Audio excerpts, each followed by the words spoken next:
what happened with the last stream. Uh, Twitch says it's still broadcasting. So, Really? yeah, So you never shut it? Never shut down? it never shut down.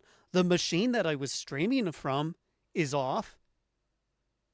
So there's no So did connection going to OBS Twitch. didn't shut it down then?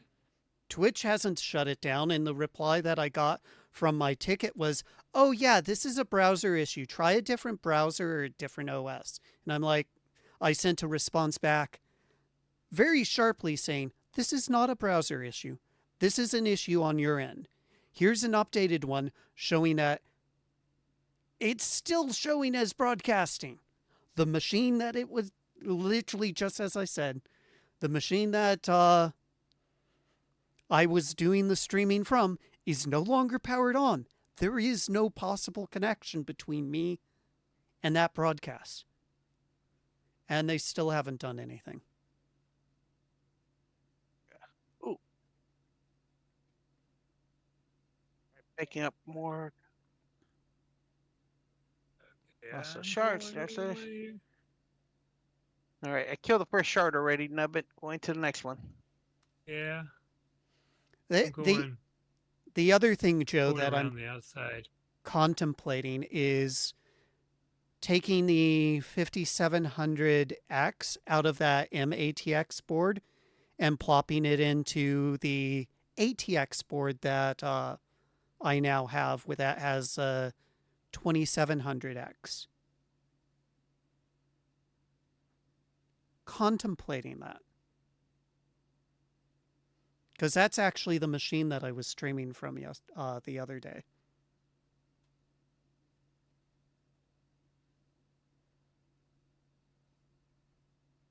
Ooh. Both of you got real quiet. Must be concentrating. Yeah, we got a big battle. Oh crap! To those of you watching, Joe here and Nubbin are currently playing V Rising, which I will get to eventually. As he says, for the last 6 months. Yeah, Yes, he's had that game in his inventory for like a a year at year. least.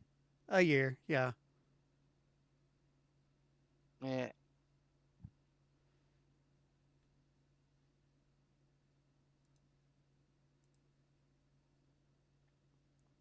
All right, cool.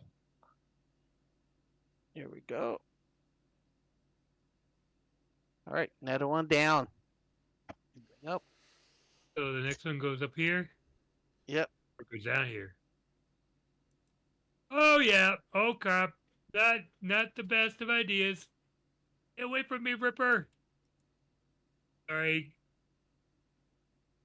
Yeah. that's coming through. Mir, do you have Nubbin online? Like, can they hear his voice? Oh, yeah, I can hear Nubbin.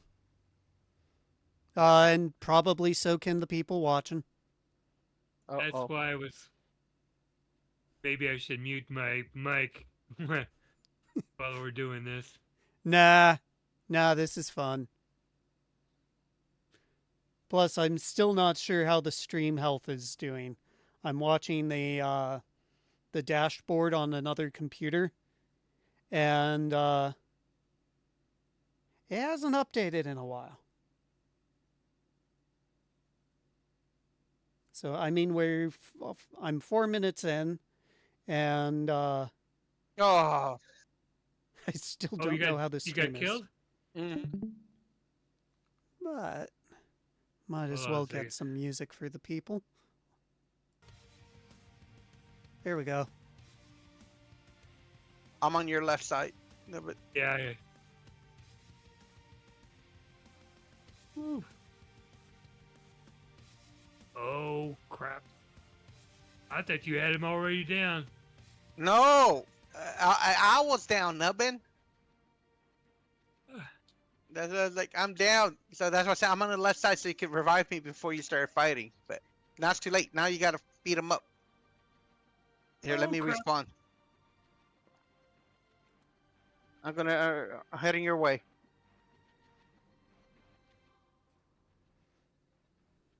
Come on. Go.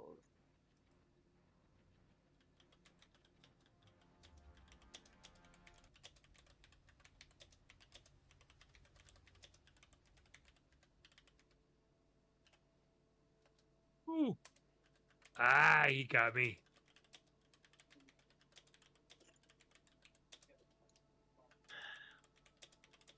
That's okay.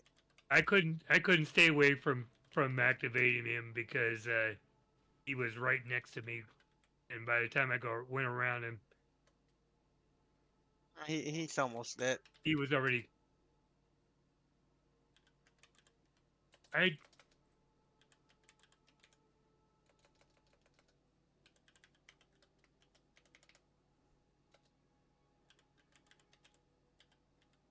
He's almost dead.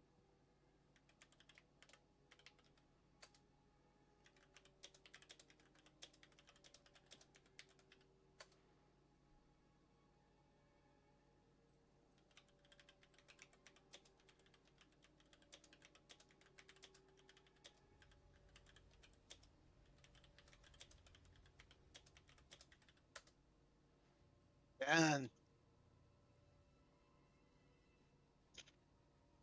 let me revive you, Nubbin. thank you. As always, I couldn't have done it without Nubbin beside me. Oh. Well, I did do some damage to him, but you have to admit that, right? Yeah. Nubbin. Yeah. Okay, let's I see mean, how much this. he was down. I'm pretty sure.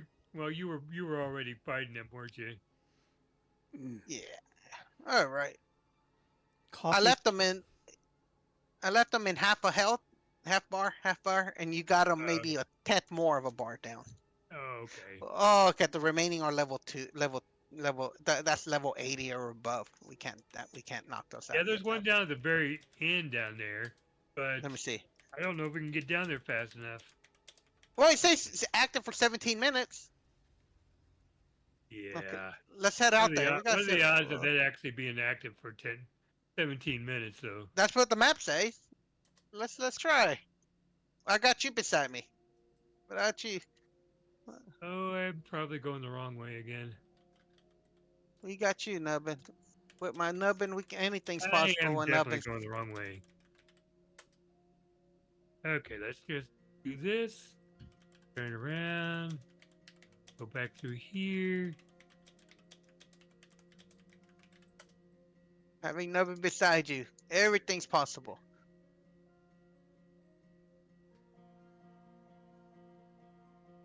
As long as we don't activate the general, we're Dracula general, the level 80, and or 76 or whatever she is. I just know that. Hey, Dak. Looks-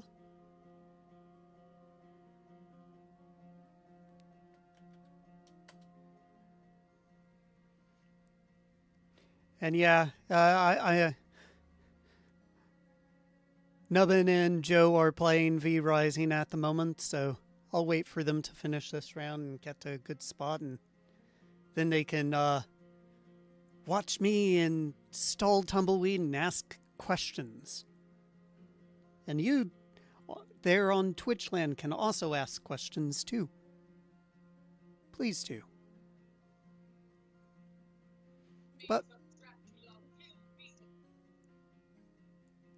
But for now, I'm waiting for Twitch to calm its proverbial tatas. It seems to be bouncing around on the Steam or the stream health, and I Oh, we're going the don't wrong way like again. that. Damn it. Nope, nope, nope.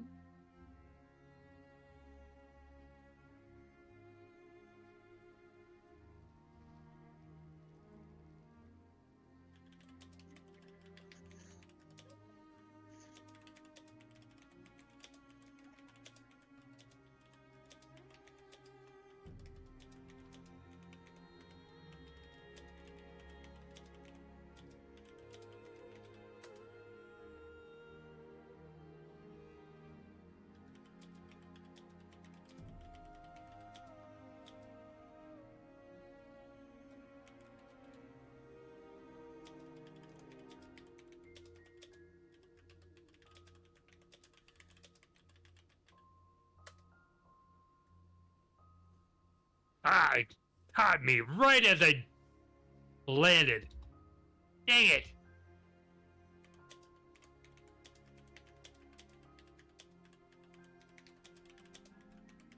Oh, yeah. Stay right in the middle of that.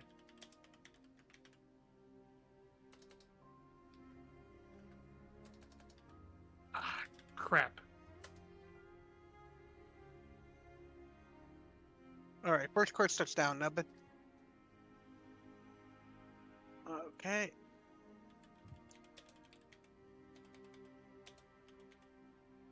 Oops, sorry. I got hit. I'm down. Okay, well, Sorry.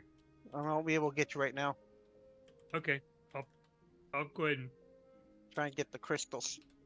yeah. Oh, it's okay. Crystal thing disappeared. Damn it. I just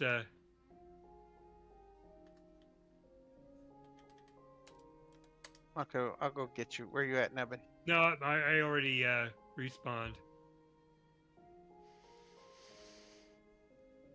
Oh man. So, Dak, interesting question. He asked, would you prefer a mechanical, membrane, or chiclet keyboard? So, I'm going to add a couple more into there. So, there's mechanical, electrostatic, uh, magnetic, and optical. On top of mechanical, there's also different type of switches. The big key ones are like Cherry and Cherry clones, and there's also Alps clones as well. Of the two, I personally prefer Alps clones. I don't necessarily, of the electrostatic ones that I've tried, Dak, I don't like electrostatic. I can tell you right now, I don't like those per se. Yep, Alps. They're a competitor to Omron. Oh.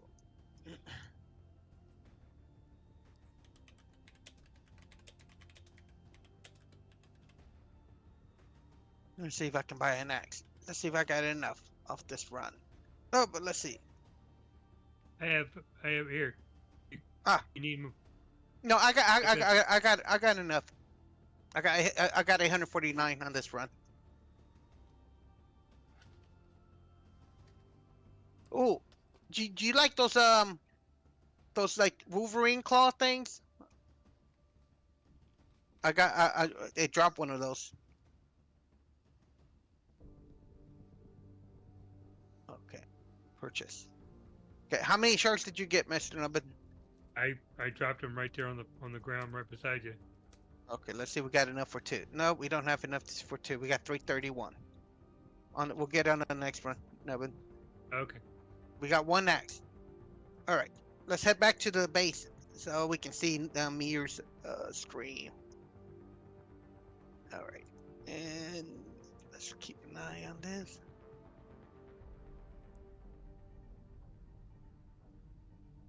Ooh, I'm missing something. Neat.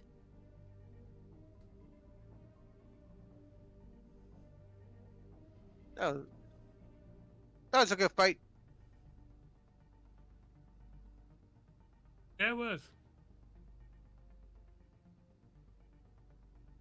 Glad I mentioned that the Rift was here. Yep. So it got you in here more interested in getting in here. Yes. Just I'm trying to get access for us so we can have Yeah. access like that. We can cut the wood. Even though I don't know, so far I haven't had issues cutting wood with the current axe we got. Yeah, we. I don't think there's anything that won't allow us to cut wood. So.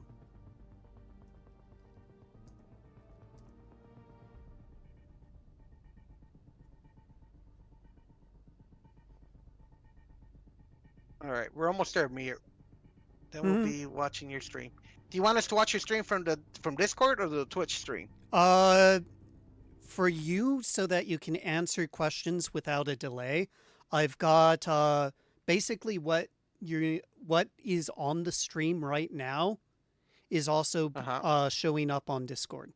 So I've Oh, got okay, cool. Okay. I've got the video capture going through GUVC view because OBS was like, no, I can't see the device.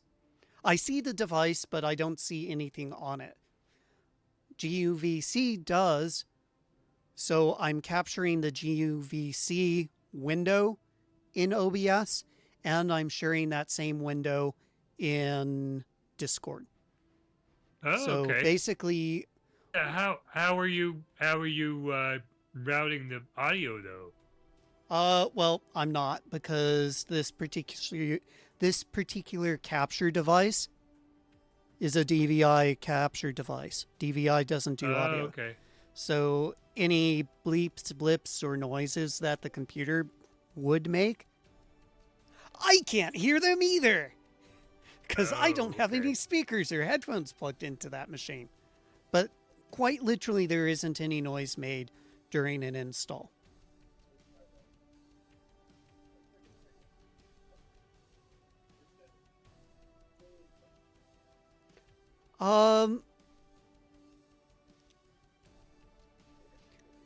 So Dak, the electrostatic is kind of like membrane, yet also like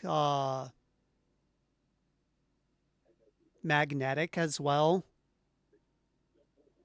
One of the benefits of electrostatic keyboards is they're waterproof. You can spill as much margarita on them, or as much beer, or tequila, or water, and they'll be fine.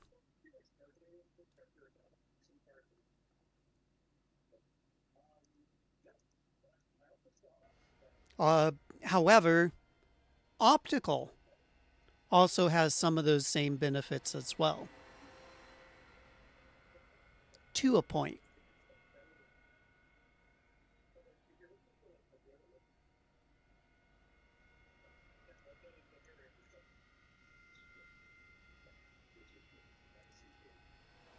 So Joe and Nubbn, just let me know when you guys can see. I'm seeing it right now, but that's the reason why I was asking if the audio was how you're capturing the audio. Oh, so to be I able do. To Twitch it. I Send do. it to Twitch.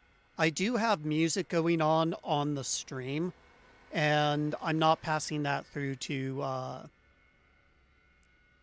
Discord at the moment. That just is a bit overkill. Oh, okay. So you want to stay here to listen to it on Discord, like the audio part?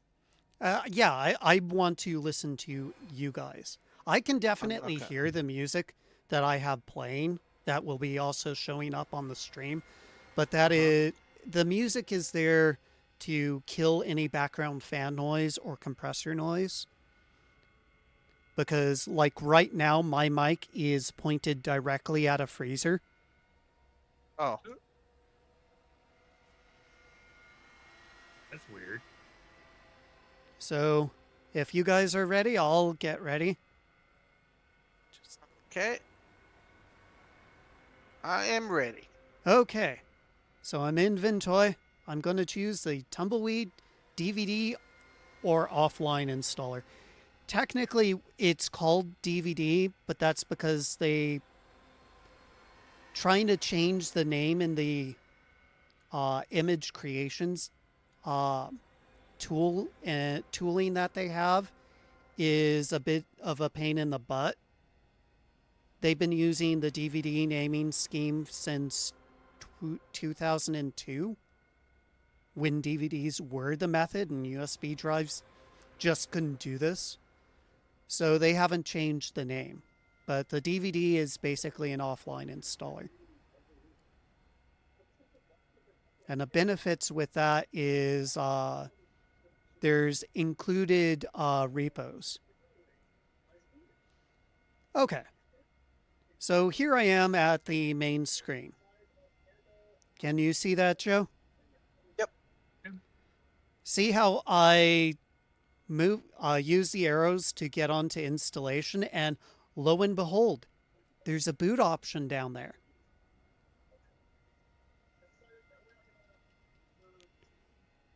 And all you have to do is type. You don't have to press E.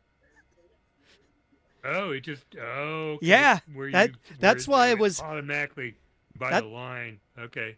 that's why it was But heavily confused when this you picture is different than what Joe had. So Yeah. this is the latest image that I downloaded a couple days ago. okay. Plus, I believe LCP or in some of the other people involved uh, have revolving background artwork.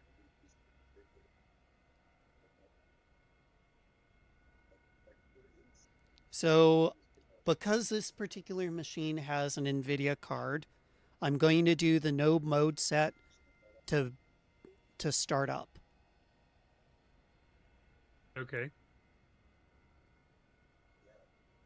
And you can also see down in the bottom there are F number options. So let's press F3. Oh, F3. This gives you options for resolution, color mode, and if you want a screen reader turned on. And I pressed escape to get out of that. There is. What about the F5? Is that it says kernel default? Does that mean that it allows you to actually change the kernel you could want to use to install with? No. So Okay. that's primarily there for weirder systems. So if you could Okay. see right now, there is safe settings, no ACPI, no local API-C. So the most common is some boards initially do not play nice with ACPI. They do not actually meet the ACPI spec. So that's what that is there for. Safe settings is for like if you got some really funky hardware. Uh, I'm trying to remember. It's been many years since I knew anyone who needed to use the safe settings. I believe there was some audio devices and some capture cards. Oh, and certain laptops, particularly like Razer, MSI gaming, Asus gaming Mm-hmm. laptops. They, unless you booted those into safe settings, it wouldn't boot. It would crash out in kernel panic. F6 is a legacy thing for if you have particular proprietary hardware that has its own Linux driver disk. So Okay. this is more of a legacy thing from the enterprise.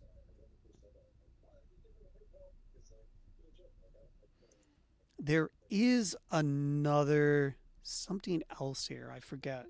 I think it's in.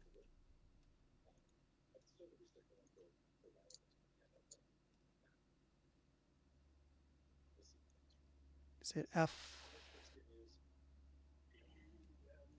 Ah, That F. is being able to install from a oh,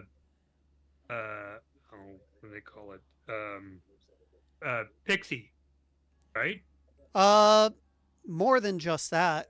So you can tell it Oh where yeah. the Okay. install source repos are. So this is for like kind of corporate Yeah. stuff.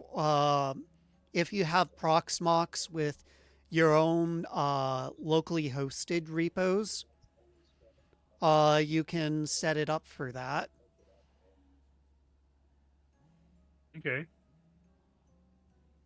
Uh, Proxmox didn't actually uh, doesn't do NFS, but it does do the FTP and the hard disk. So Hmm. yeah, Uh, and the also, SMB. also, the other thing here is you can set up the network config prior to doing the install. Okay. That is So useful if you because, wanted a specific IP and a specific DNS server and stuff like that, you could set that up automatically. correct. And even more than that, you have the option to actually have this boot up with VNC enabled. So, Okay. like in the case of, let's say hypothetically, Joe, uh, his daughter's machine is over in the corner. He's on his machine. He boots that up, enables VNC, logs into VNC on his main machine, and he can go through the entire install from there. Now, I'm going to take a quick break. The coffee just ran through me. I'll be back Okay. shortly. I know exactly how that is.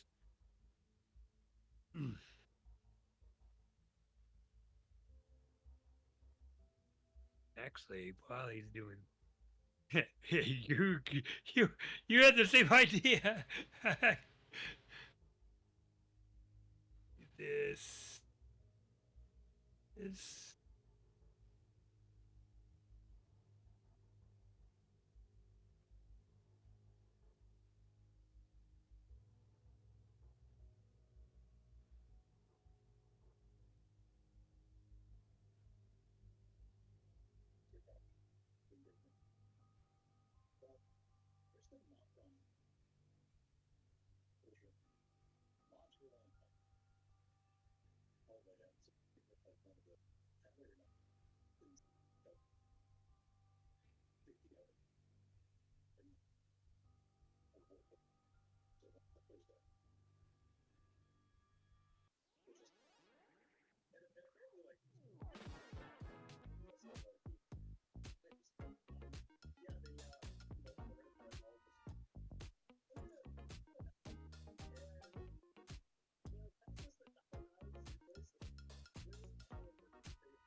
Oh, I've got caps on.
Okay, I'm back. Welcome back. Okay, so that's some of the stuff here. I forget there is a way that you can set up VNC and remote installs. But I don't know, a lot of people don't use the more option. And this is where the offline disk comes in handy. Because you've got this upgrade option here.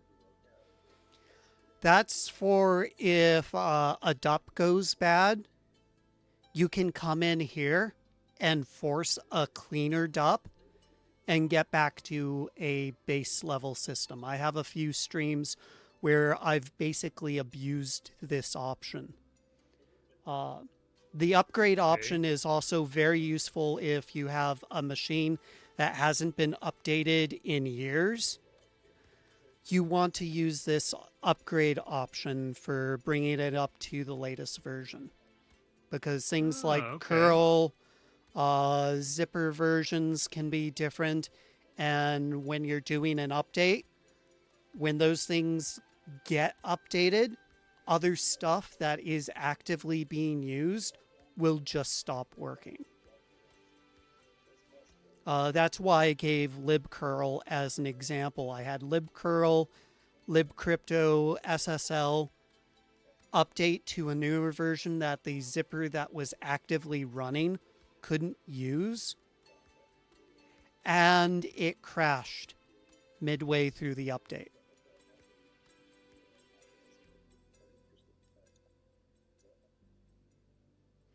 But let's go into more. This is where some of the neat stuff is. So you've got the rescue system here. This gets you into a very bare bones setup where you can then root into your system and either fix grub, do the Btrfs fixes for the corruption bug that's going around. You can, if you forgot your password, you can do a password reset this way. Okay.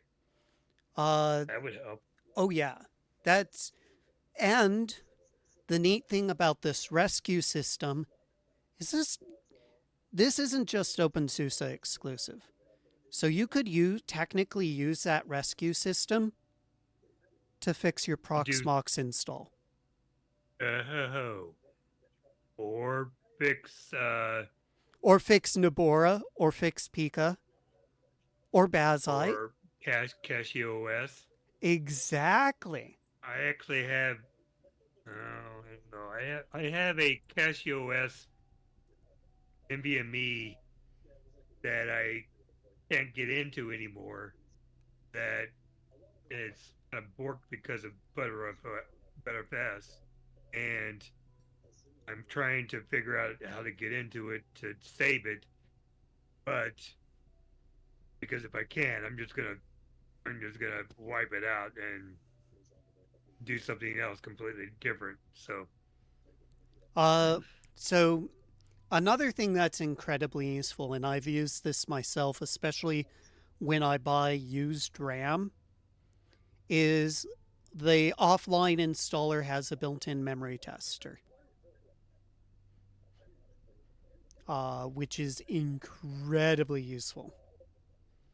But today we're going to use the installation with no mode set. And all I have to do is press enter at this point.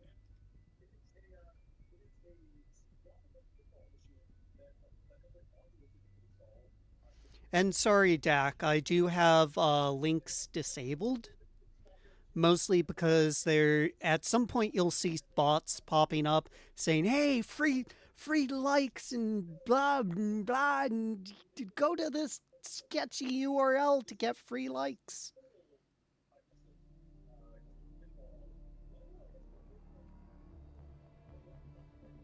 I've been noticing the last couple of installs that I've done, or reinstalls I've done, that it's not liking the hub, my USB, and then it tries to go through something else, and then it starts panicking, and it just borks the whole thing. So I have to redo things. So I'm trying to figure out why exactly that's happening. So at this screen here, this is Splash that you're seeing. You can press Mm-hmm. escape at this point and see everything that's going on in the background. Escape. Okay, I've been using tab. Another option is to put Plymouth dot enable equals 0 Okay. in the boot options, and that will kill the splash screen. Oh, okay. The reason why Well, I it's not know really. Oh, go ahead. the reason why I know that is a long while back, ThinkPads did not play nice with Plymouth, especially if you went and Oh. put them into sleep mode. Splash would actually prevent the image from uh, being saved into RAM or into Hibernate onto the disk, and thus when you went to try and boot up, you had a corrupted boot image that it was trying to boot to. Yeah. So, yeah, I have the habit of disabling Plymouth. There are benefits to having the splash screen. So you saw all that text. The computer Yeah. has to go and calculate putting that up onto the screen for each and every single line. SSDs are so fast now that you actually will bottleneck your boot up time by having all the text pop up. So, like Ah, okay. some on the Dell laptop that I got from MacGeek, Yeah. You mean the Optiplex. same one that I got? Yeah, I it is faster for me to just leave Plymouth as is than it is to have the text pop up. Basically, the difference is less than 5 to 6 seconds boot up time versus 20 to 30 seconds. I've also noticed that on Casio OS, I have a Casio OS on that now. Uh, it does not like going into uh, hibernation, or like, it doesn't like me closing the lid, which automatically puts it into hibernation. So because when I open it back up, Mm-hmm. it just goes black and it's like stays there. So I got to figure out how to fix that. I thought I had a kernel that was allowing that was redoing that, but because I was always disabling that, and it still was going straight to hibernation Hmm. even after 5 minutes, So and what? being plugged into the battery. So one little trick here is you'll see this little box or this thing up here in the upper, what is it? Upper right corner. Mm-hmm. You can change how Yast looks. So installation is the default. Ooh, that looks pretty rough. Ooh, that's nice. So there's different themes that you can use. I'm going to leave it to the default. Uh, but personally, I go. Which one do I go with? I think I go with high contrast, personally. But I'm going to leave it as default for the moment. But for those of you watching, either here or later on YouTube, uh, this can be pretty beneficial, especially if you're on a laptop with an OLED screen. Pixels that aren't powered on means you have the extra battery life. Just not much, but you have more battery life. No, don't blind us with the default, says Cubic Melons too. I haven't necessarily tried the Agama installer, mostly because I do not like the immutableness of Leap 16. So, and I'm not going to test Leap 16 until after it's out of beta. But I'm going to stick with the default for other people because this will be what it looks like normally.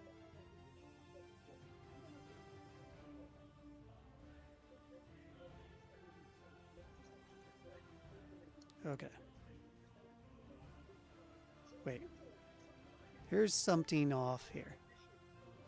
Where's...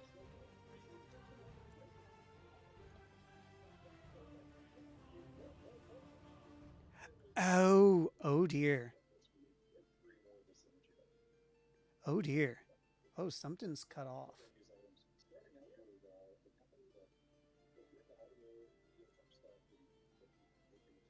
No. No, that can't be right.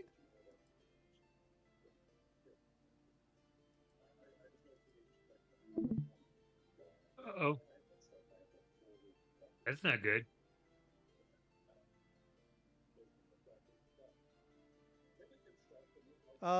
Not necessarily.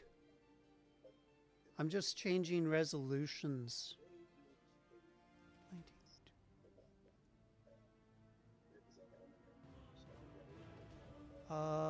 That is weird.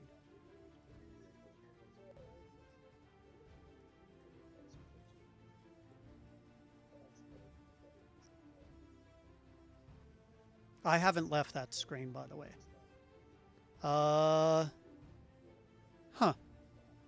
So underneath license translations, there was supposed to be a next button. But I don't see that. So I may need to restart this. Let me get back to sharing the screen so that you guys can see.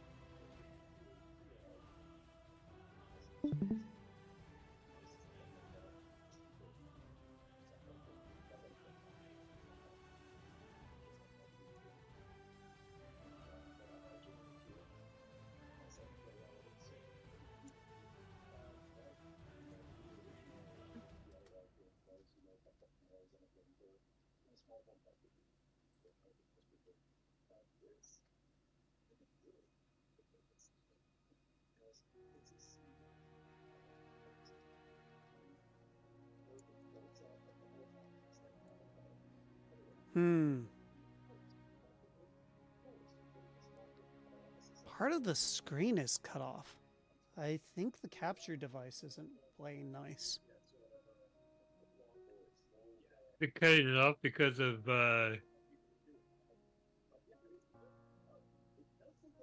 you're streaming at 720. No, I'm streaming at 1080. Oh, okay. I should have looked at that.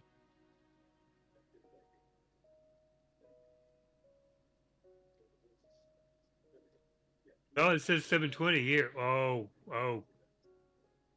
I'm only seeing 720 because you're streaming to Discord at 720. Yeah. That's the reason why I asked. But the actual thing that the GUVC view is 1080. And Twitch is also 1080. So no, it's not Discord cutting it off. Literally what I'm seeing is cut off.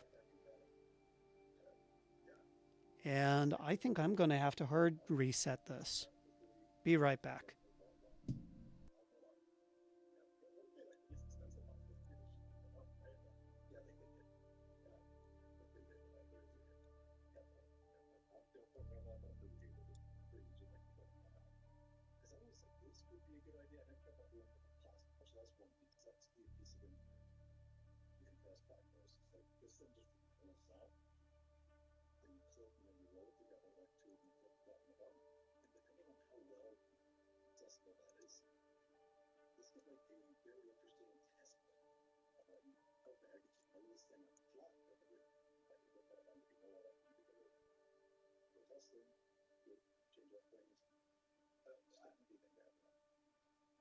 There we go. We're back. Welcome back.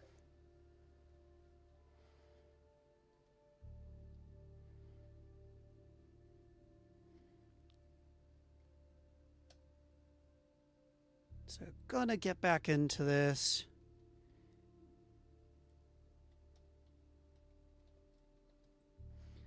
But I'm also going to go and set the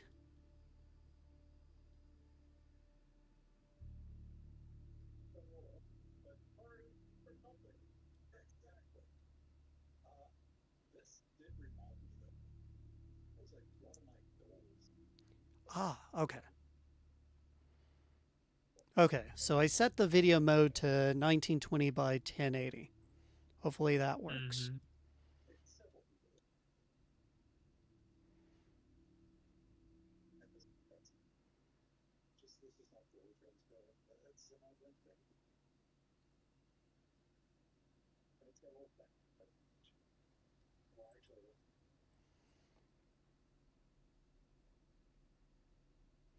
So next, in the only way you'd be able to do that is by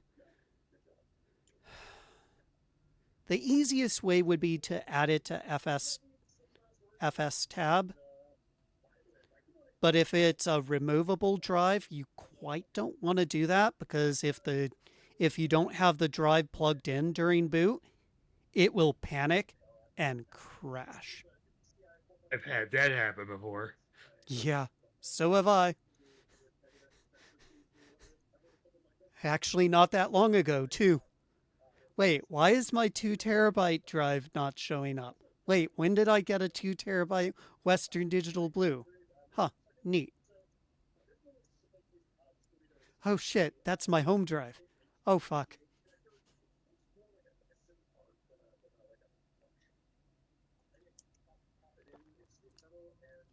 GNOME disk utility is very useful for that sort of thing. Definitely. I've come to warm up to GNOME disk utility over the years. Kparted was not a thing, and it's just a Qt equivalent of Gparted. It doesn't do anything outside of what Gparted can do. You probably could do a lot of things. It just there's a few things that it cannot do that GNOME disk utility does. Yeah, but Like the again, uh, uh, changing the where you want to actually put it, there. Okay, there mount we it. go. Now you guys can see the actual buttons that we're missing. Yes. Ha Uh-huh. ha. Okay, cool. Um, but yeah, basically comparing Gparted with KD disk partitioner, they're one Mm-hmm. and the same. It's just a UI change. One uses GTK, the other uses Qt. That's it. Anywho, this is the license agreement. We've got the buttons back. Yay. I'm going to click next. This is the system. It's probing my system like aliens. Yeah.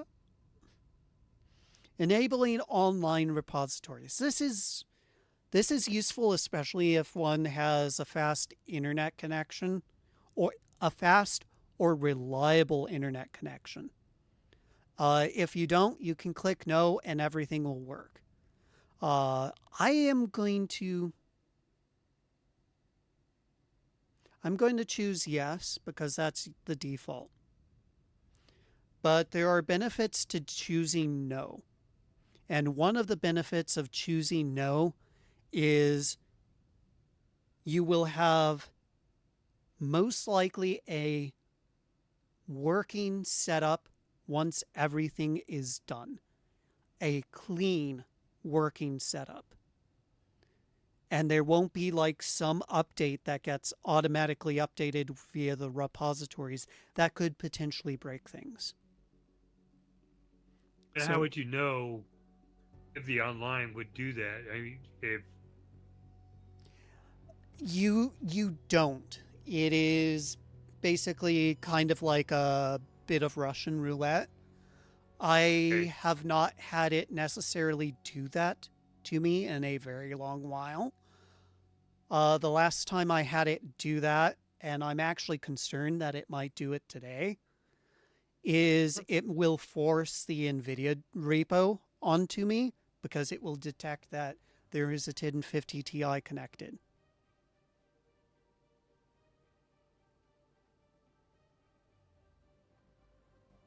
But let's just go with it. So here are the main repos. There's the main update repo. That actually isn't necessarily needed, but it is a strongly recommended. The ones that you need is OSS and non-OSS. The update does intermittent patches. You do not need sources and you do not need debug. Those are repos that, unless you're doing some heavy development like one of our members over at OpenSUSE, Gummy would want sources and debug because they do a lot of programming. But for most people, a majority of people, all you need are those 3 repos for a fresh, clean install.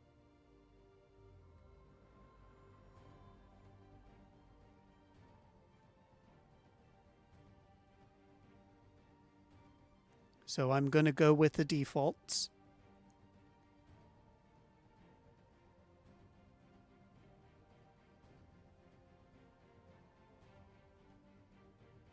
And technically at some point you can add third-party repos at some point too.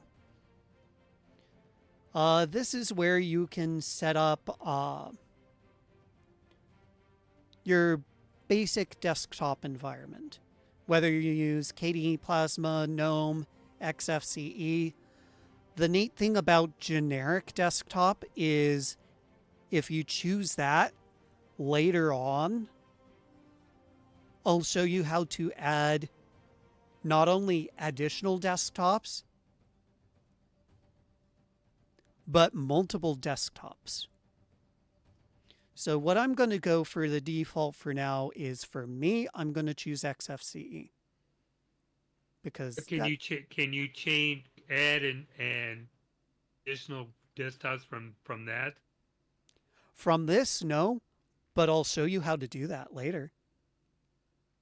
So keep on watching. Ha ha. Well, this is the reason why I'm asking you.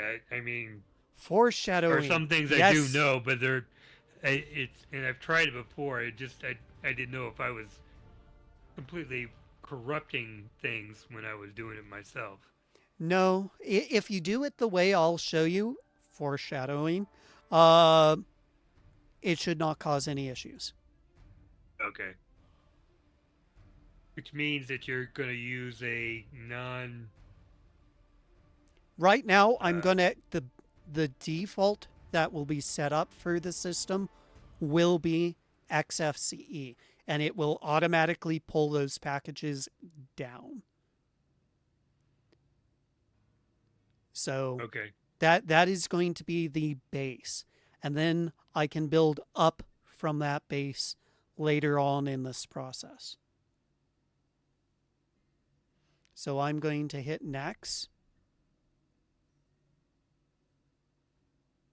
And this is where the suggested partitioning, I disagree with you.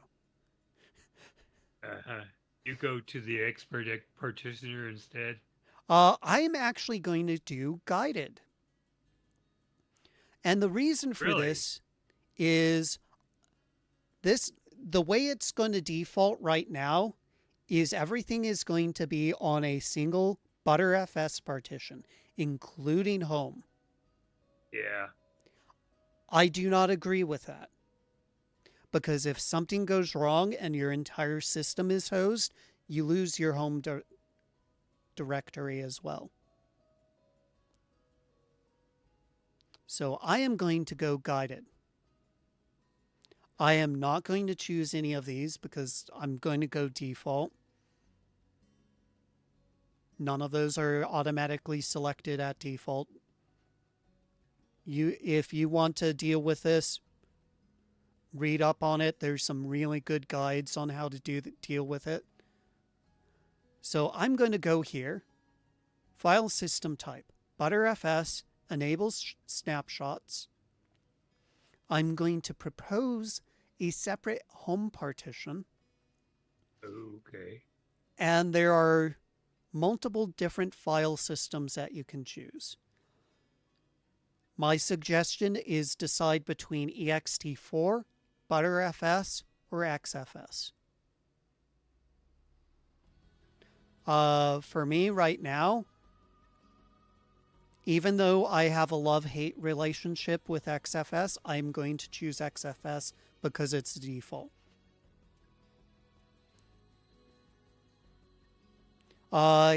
Here in the bottom, it says propose a separate swap partition. So by default, it's going to make about a 2 GB swap partition. That's not going to be good enough if you have, in this case, 32 gigs of RAM and you want to put it into sleep mode. Because it will have to go and put everything that's in RAM into RAM for sleep mode. It will need to go and put everything into RAM into the swap partition. So that actually it's hibernate. Sorry. Suspend is hibernate. It's not sleep mode. Sorry about that. Hibernate and sleep are one and the same. My apologies. So if you want to use hibernate, you have to have the same amount of swap as you do RAM in your system and a little extra. So I'm going to actually tap that so that I have the ability to hibernate on this machine.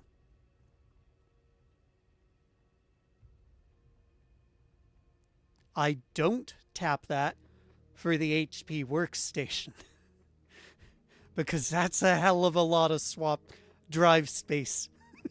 Yeah, which you do not have. Which I do not have yet.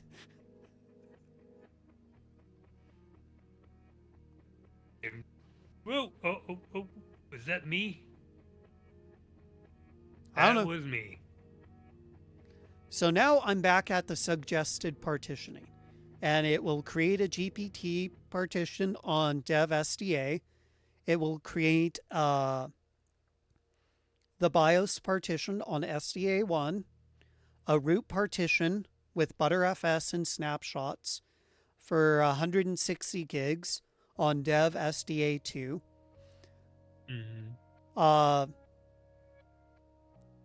It will use the rest of the drive space for home with XFS, and it looks like I've got actually 15 gigs of RAM in this system, and that will be set aside for swap. Technically, at this point, you could shrink the home or the root partition, but I would suggest not going any lower than maybe 100 gigs. Any lower than that, and you may run into issues of running out of space with snapshots. And when you run out of space for snapshots, the disk can get thrashed with log files, and you can have a whole lot of other issues. Btrfs can then get corrupted, and you can lose everything. It's a bad time. I speak from experience. It's not fun. So at minimum, my recommendation is 120 gigs for root. I do not disagree with 160 gigs. That's perfectly fine.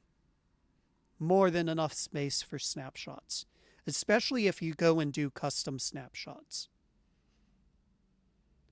So at this point, I'm going to click Next.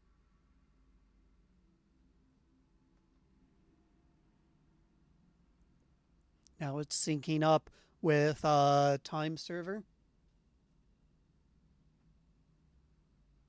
Eastern New York? I'm not in Eastern New York.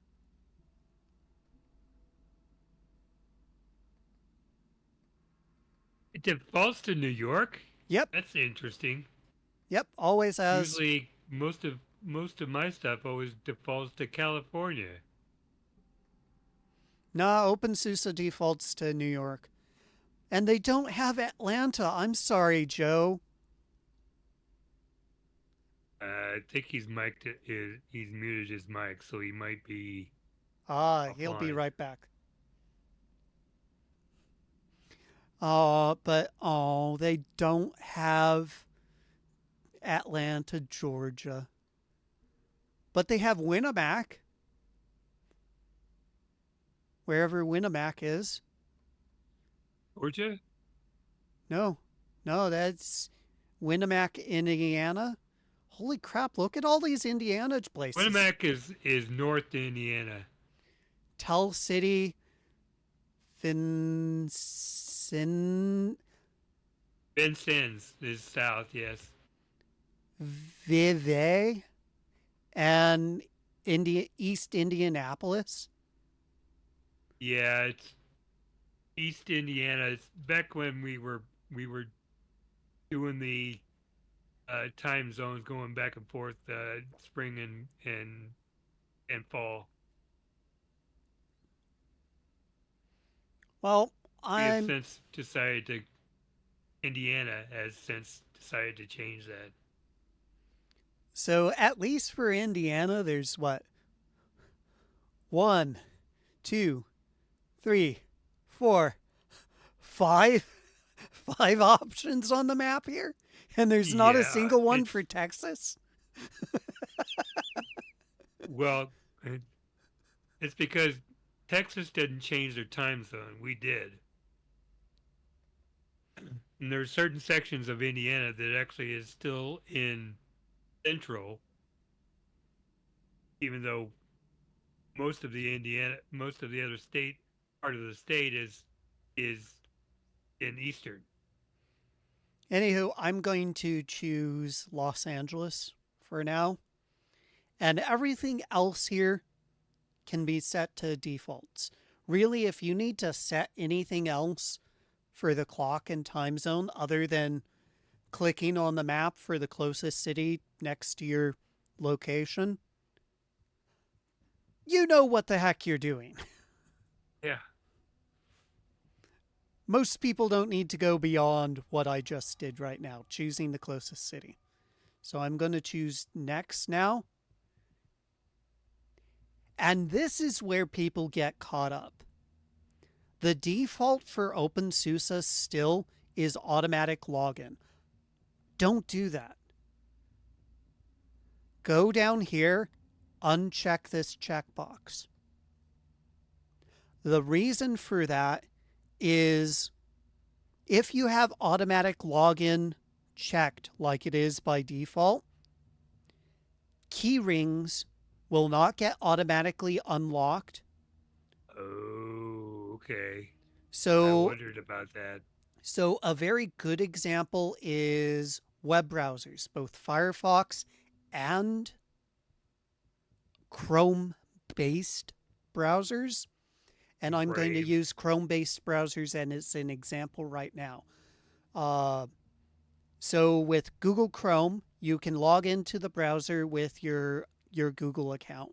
And it will sync your passwords, your bookmarks, your tabs, all sorts of other stuff automatically. Well, that's stored in a keyring. And if that keyring isn't unlocked at boot, you have to type in a keyring password every single bloody time not only the browser opens up, but after a certain time period, that keyring locks, and then you'll have to unlock the keyring.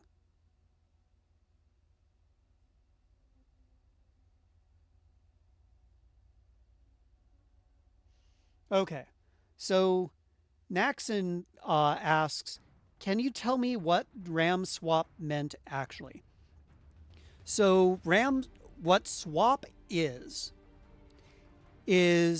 using your hard drive as temporary memory storage. Under Windows and Mac OS, it's known as a page file. So various distros over the years have the ability to use parts of your hard drive as RAM.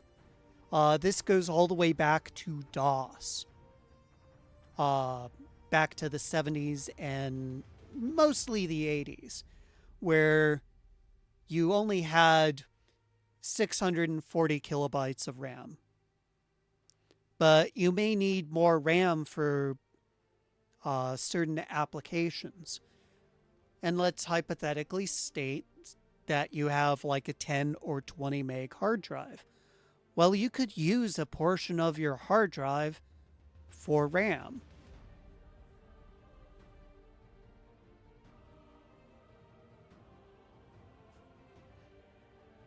Well, sorry, Dak. Not even I can see that. It's all asterisks here. But if you post it in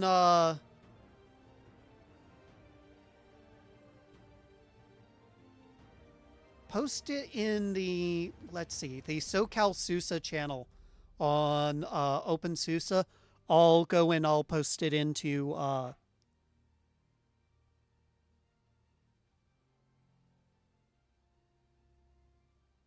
yeah, so cell phones also do the same thing now, where you only have like 4, maybe 8 gigs of RAM. It will go and set a part of the flash storage as additional RAM.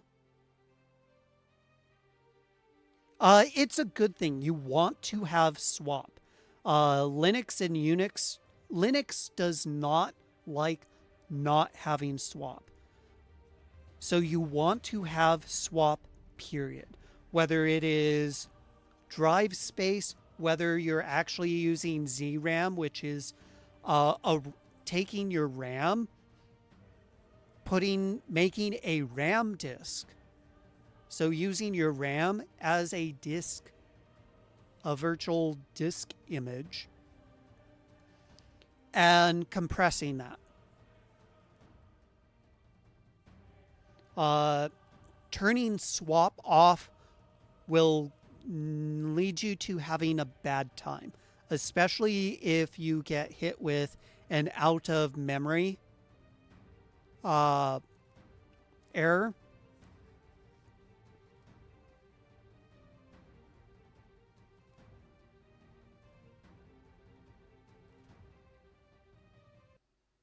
Yep, and that's so that you can go into hibernate mode.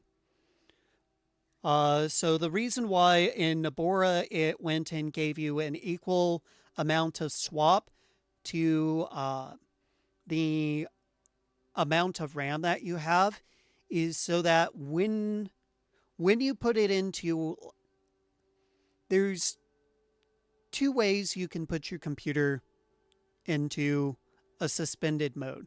There is sleep, hibernate, and hybrid. Those are the 3 main low-powered states that you can have your computer into outside of just off. So hibernate goes and puts everything into RAM, into your swap. The hybrid will go and initially have a clone in RAM and in the swap space. So that if you lose power, so like on a portable device like a Steam Deck or an INEO or whatever the latest gadget people are putting Linux gaming on. If the battery dies before you get home, you still will be able to boot back to where you were from the swap space.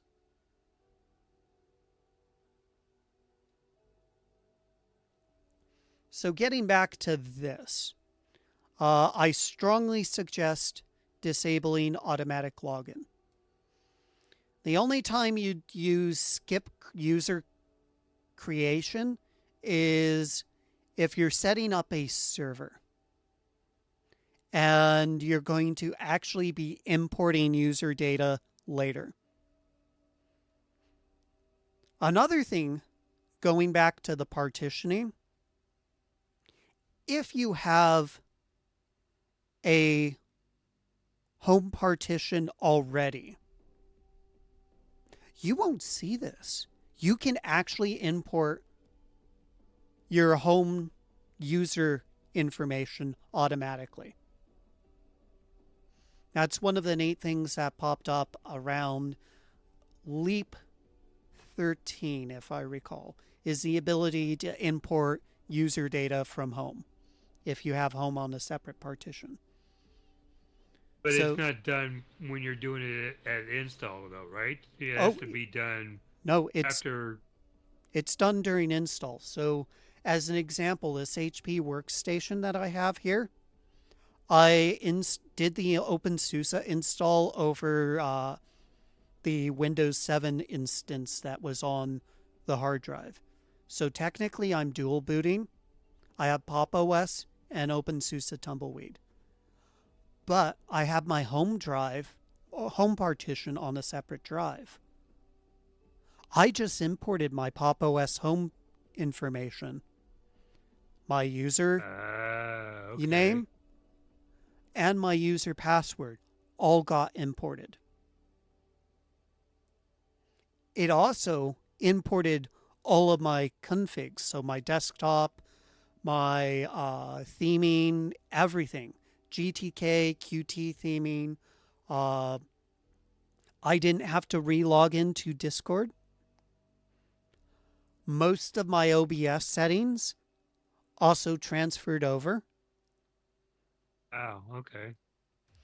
So there's a whole bunch of benefits of having home on a separate partition, and that's why I was very, very strongly suggesting to Joe, make a separate partition for your home, just in case you need to nuke and pave. Because other distros also do this ability as well. I have yet to be able to have any of it import my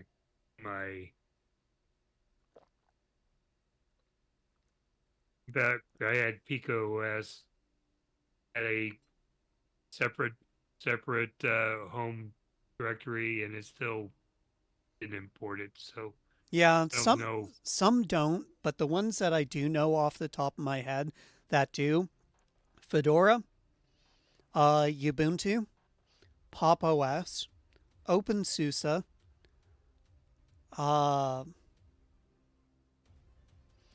and if I recall, there's like some fork of Arch, but I don't remember if it was base Arch, Manjaro, but one of those does. Uh,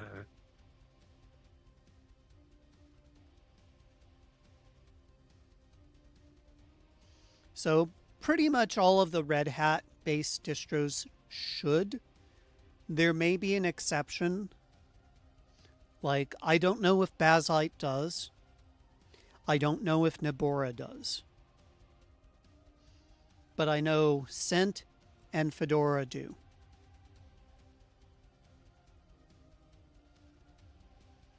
So definitely uncheck automatic login. It will make your life easier.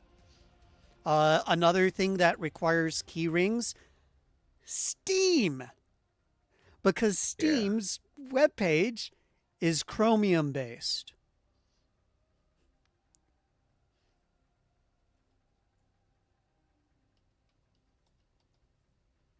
Mirror testing.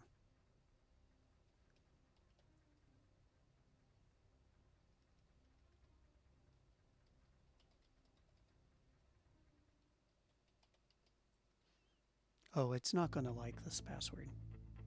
Let's go.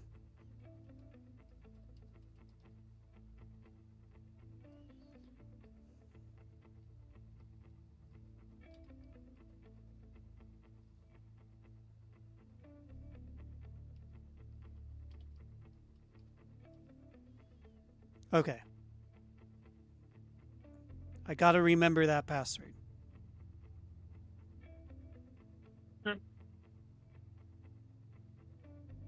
I don't have a pen and paper near me. Oh well. Yellow. Ah, no. They don't match. Darn it.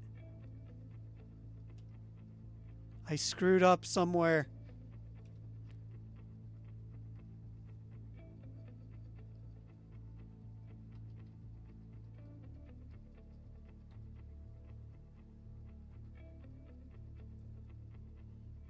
Ah, yeah.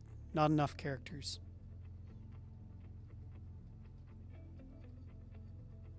Let me just do this.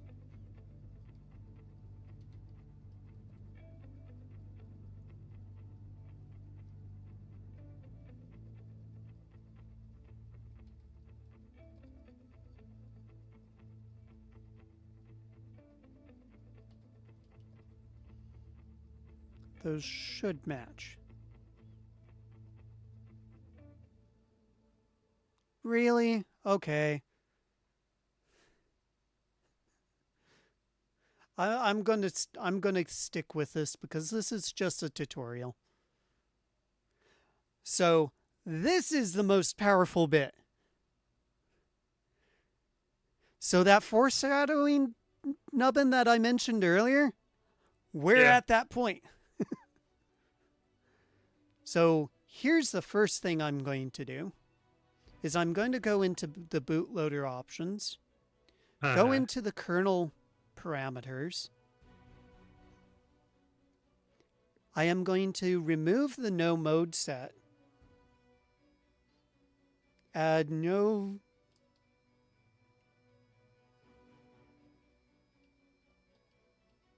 Duo, okay. Novu. Wait, what is it?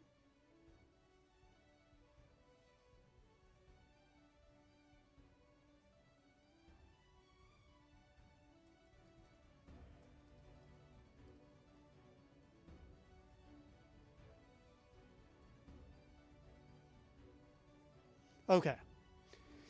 I did have it right. Novau dot mode. So I'm going to set that so that I can install the Nvidia drivers.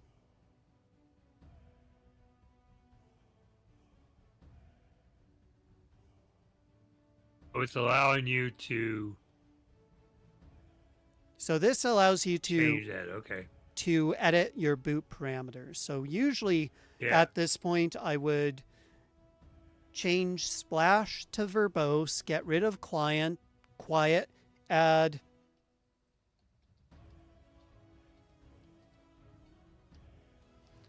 plymouth.enable equals 0. But in this case, I'm going to choose the default. I'll leave a beautiful splash screen for all of you all. But for Nvidia, this should be all that one needs. That command that or that parameter that I added will disable Novu at boot and allow the Nvidia driver to take over. This is part of the blacklisting options.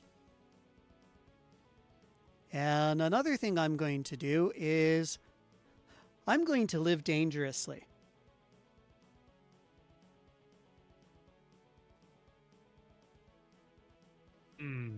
I'm going to turn CPU mitigations off.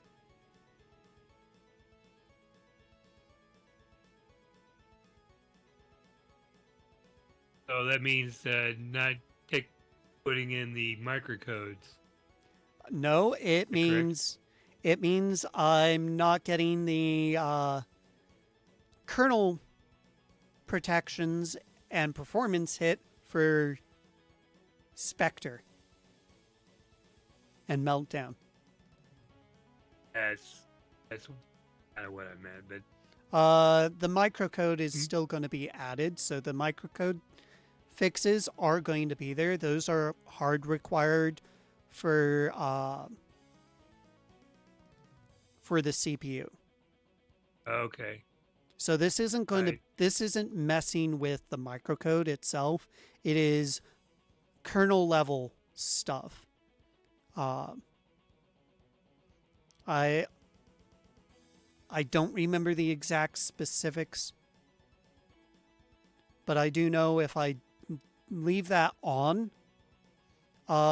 this particular machine will take about a 40% performance hit. Wow. Okay. I'm going to leave the rest as a default there. I'm going to scroll down because there's one other thing here that is incredibly useful. I'm leaving the firewall enabled for right now. Technically, I let my network do the firewalling, but I am going to enable the SSH service, and I am going to open the SSH port.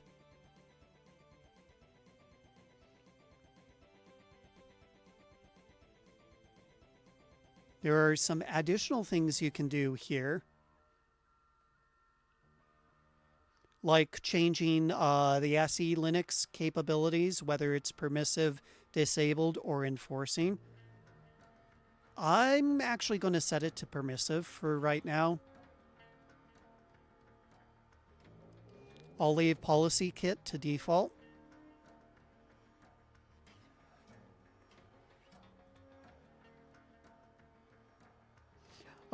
Fury, I've had things get a little testy when Plymouth is uninstalled, so I just leave it. I just disable it at boot.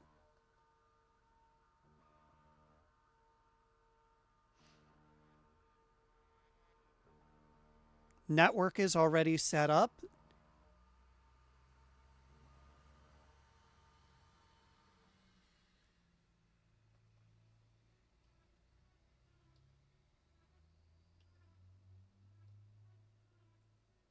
So I can already set up a host name automatically.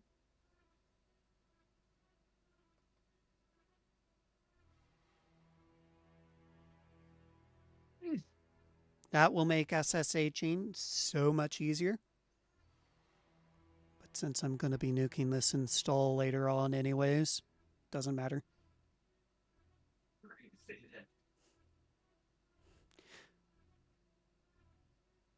Why am I saying that?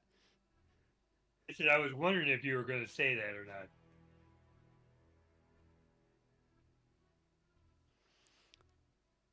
So let's get to the earlier question you asked about Nubbn. Let's say I've got XFCE as the base desktop. Let's say I also want some other software installed. I come over here and I click on software.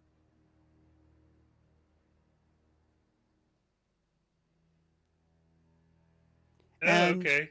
all of these, It gives you all of that. Okay. actually, there's more than just this. These are just patterns.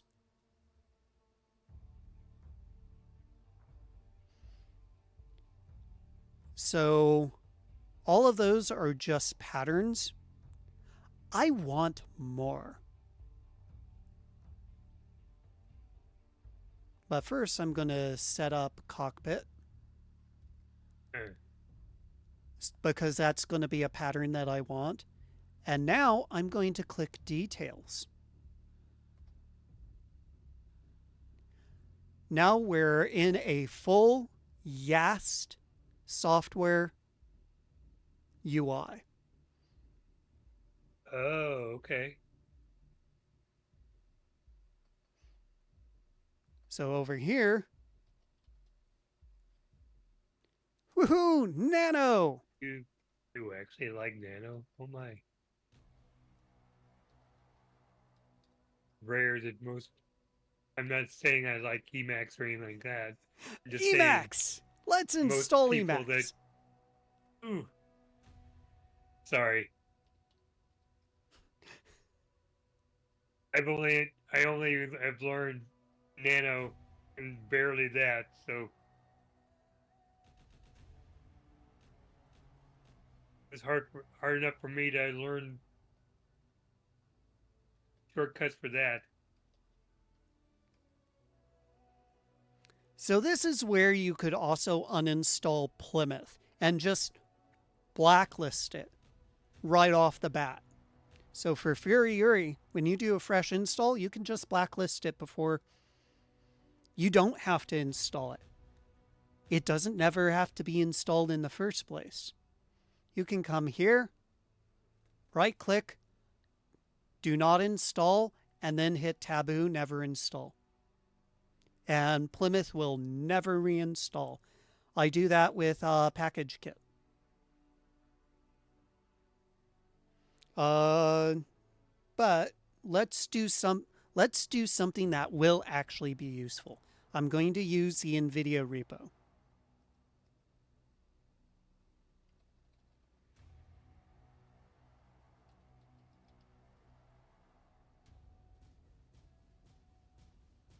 So that's wrong. This is not micro OS.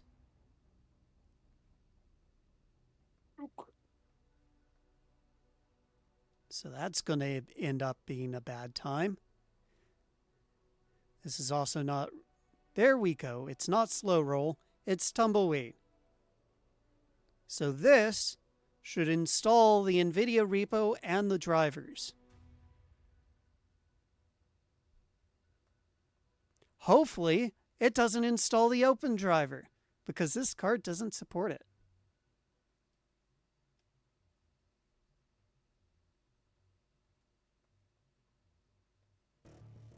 I'm also going to install NVDoc. Let's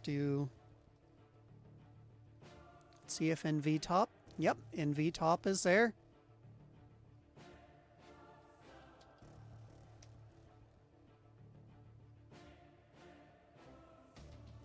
Add e-links. Let's go back over to patterns. Not for Plymouth. If you lock it, it will never get installed. Period. It will complain like freaking heck.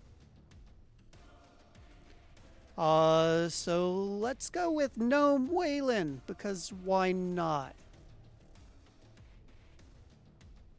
Let's add XF or KDE. Let's add all the XFCE stuff. And let's go Cinnamon, LXD, Qt. Why not Sway? Enlightenment. I could use some Enlightenment. Mate. I could use some Mate tea. Let's add even more.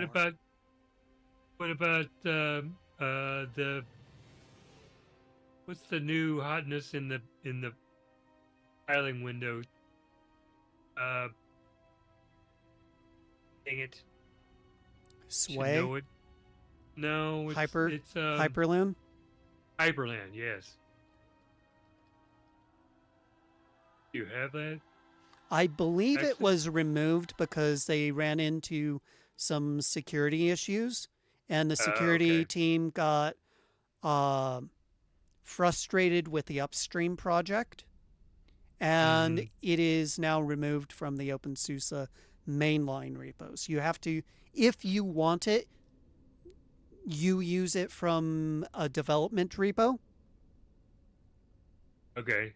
And that is because there's some really big, huge security risks with it.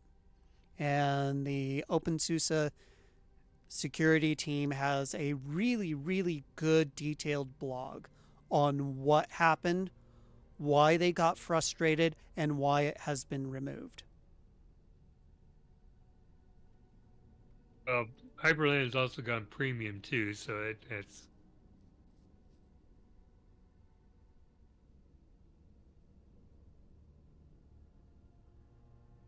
So I don't think, yeah, it's long since been removed.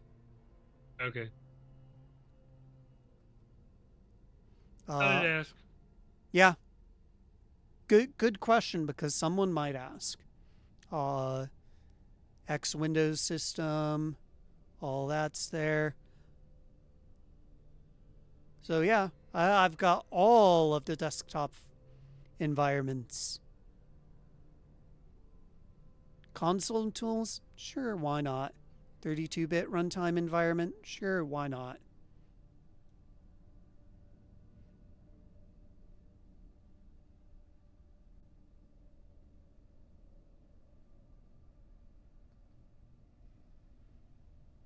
Budgie desktop stuff? Sure, why not?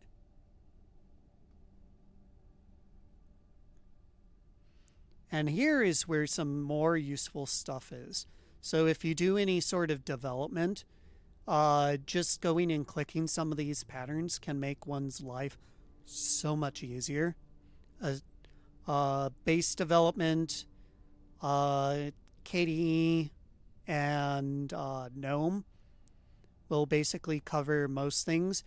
If you've got the Nvidia driver and you're using the .run, you want base, which I'll check now, and kernel.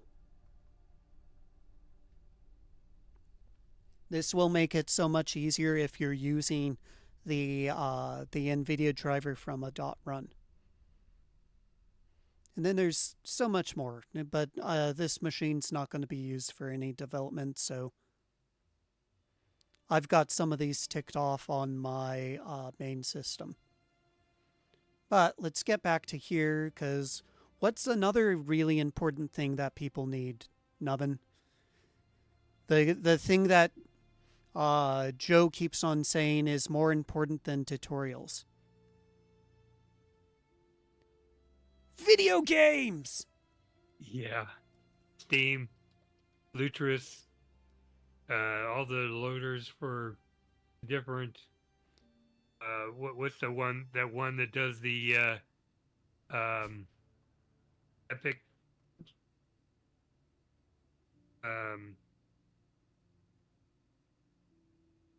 Dang, my memory is gone straight out the head. So here I can install Steam right off the bat so that I don't have to do something later on. I don't have to install it later on.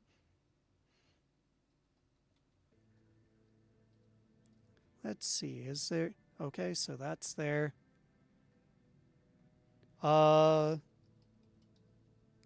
Lutris? Sure, why not?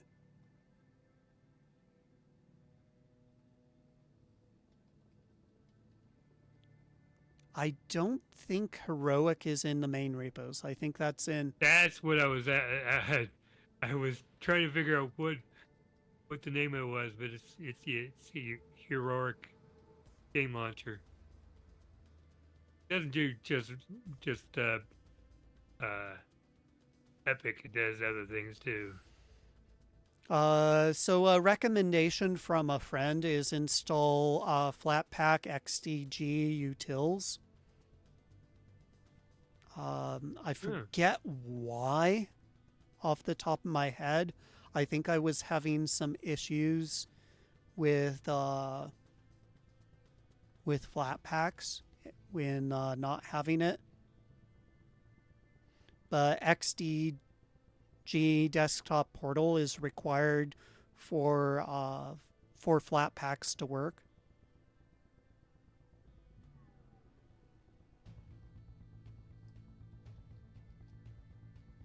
Let's go into containers. Podman. Cockpit Podman. Let's Podman Docker. That should deal with that.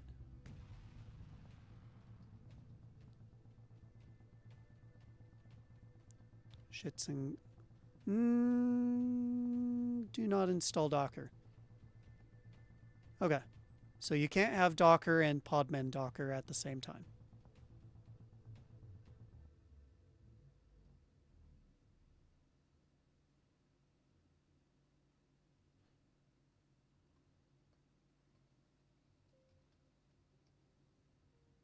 So I'm also going to install htop, obligatory fast fetch,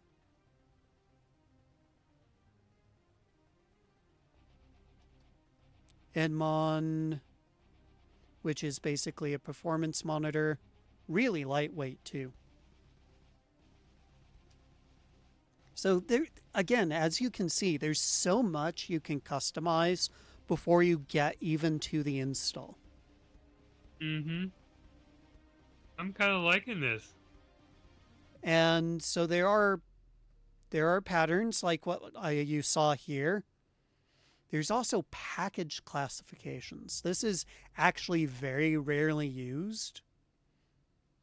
Can sometimes be useful in the case of the install on the ethu machine, Nubbn. If I go to this and I go into orphaned packages, I can see all of the packages that I've had installed over the 10 years that I've had that install, and see the packages that have long since been orphaned or removed from repos. And I can go and selectively remove those if they don't conflict with anything. This is not something that normal people will need to use, but it is kind of an equivalent to, what is it? What's the apt command? Apt clean, I believe it is. Auto remove. Auto clean or something like that. Auto remove. Basically, this can show you what the stuff that would be auto removed if that sort of command existed in Zypper. Repositories. This is incredibly useful because this allows you to go and see what packages are in certain repos. You'll see I am not choosing Discord here. Discord from the OpenSUSE repos is gimped.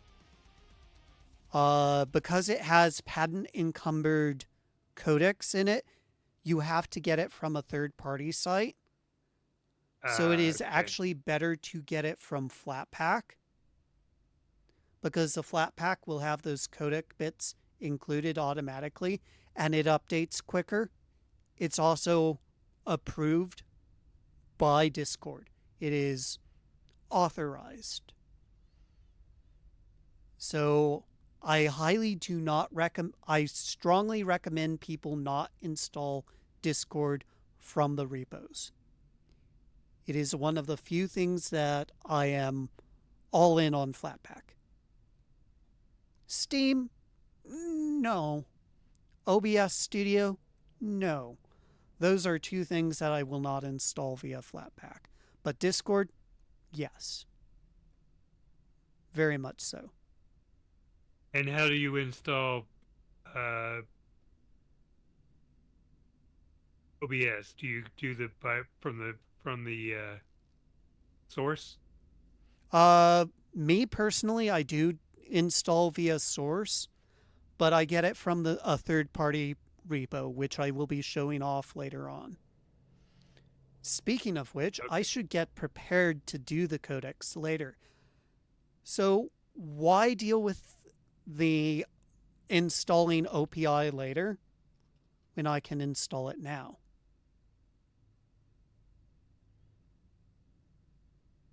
So OPI is an open package installer, OBS package installer search command. It searches through the OpenSUSE build service repos, Pacman, and popular third-party repo vendors as well. So, for example, what other third-party repos? Microsoft for VS Code, uh, Oracle for VirtualBox, Nvidia for the Nvidia drivers. So there's a few more repos that OPI has access to, and it is a script. People need to remember this is just a Python script. This is a search tool. It is still going to call zipper when it comes to adding repos and installing packages. So this is just an alternative to software.opensuse.org, which a lot of people still use for installing packages. Plus, it has certain scripts that make installing patterns of packages like codecs way easier.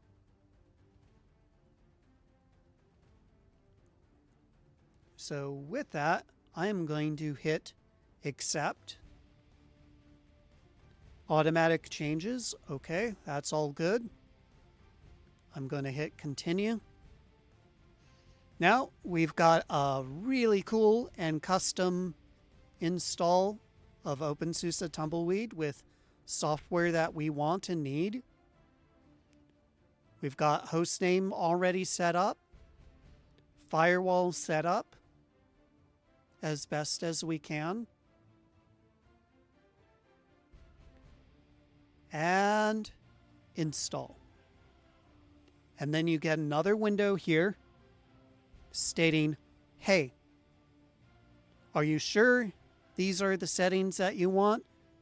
And this gives you the ability to go back if you made some sort of mistake before you set things into glass, magnetically covered glass, or silica. So basically glass nonetheless.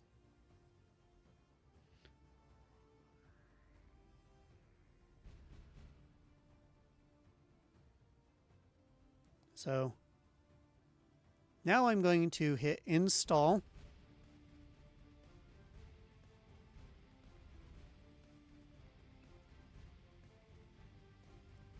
Right now it's doing the partitions.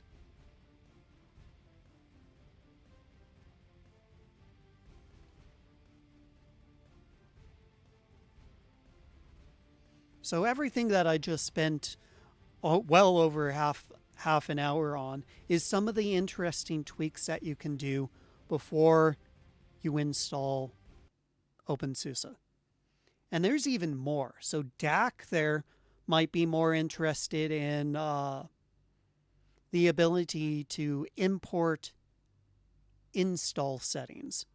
So why use his script at all when he could actually make a script that does all this customization at the install process for you?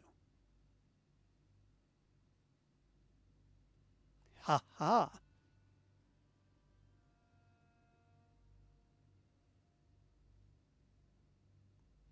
So at this point, it's going to be watching paint dry.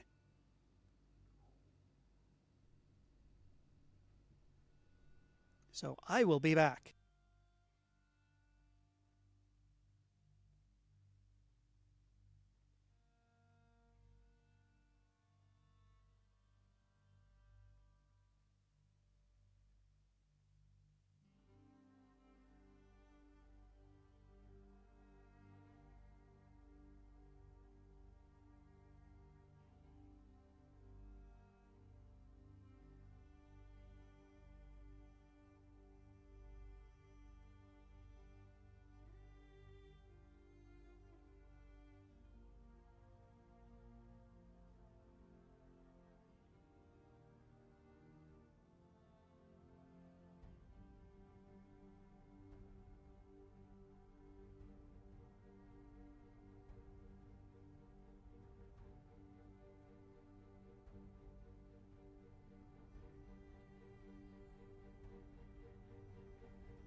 Okay. Let's go and see what people have been asking in chat. Because sorry that I haven't been paying attention too closely to chat.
Looks like I did miss a few things.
So I don't know if Naxon is still there. I see that he's doing this install process as well. Uh,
Wait, is the music still going?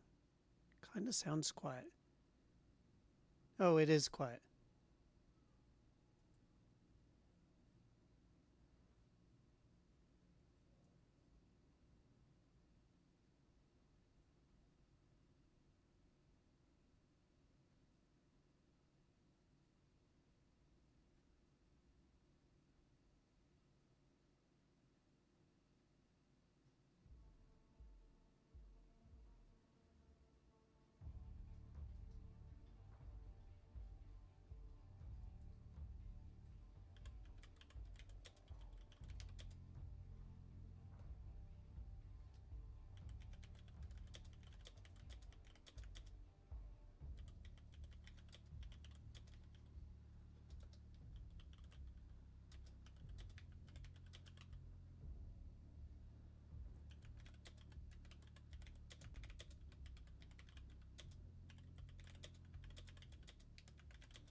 God, I need to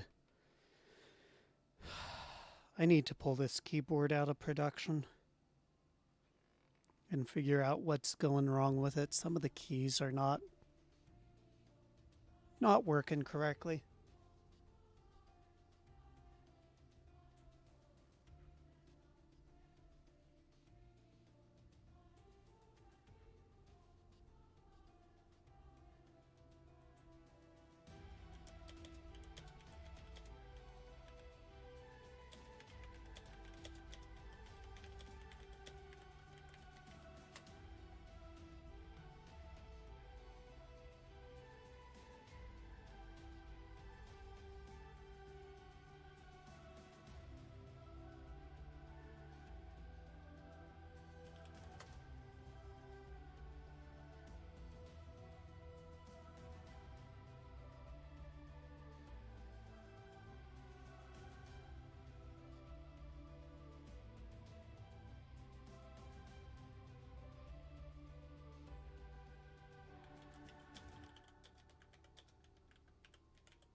Hmm.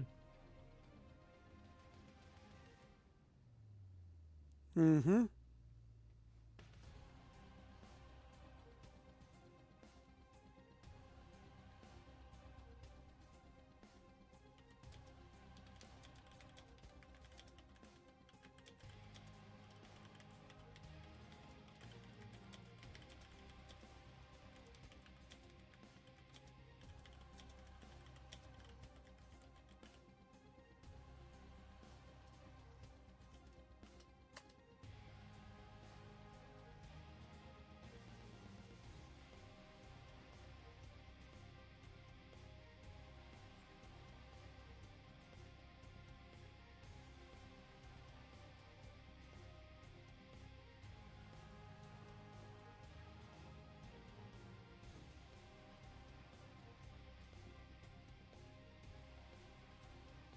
They're talking about secure boot versus trusted boot in the OpenSUSE chat.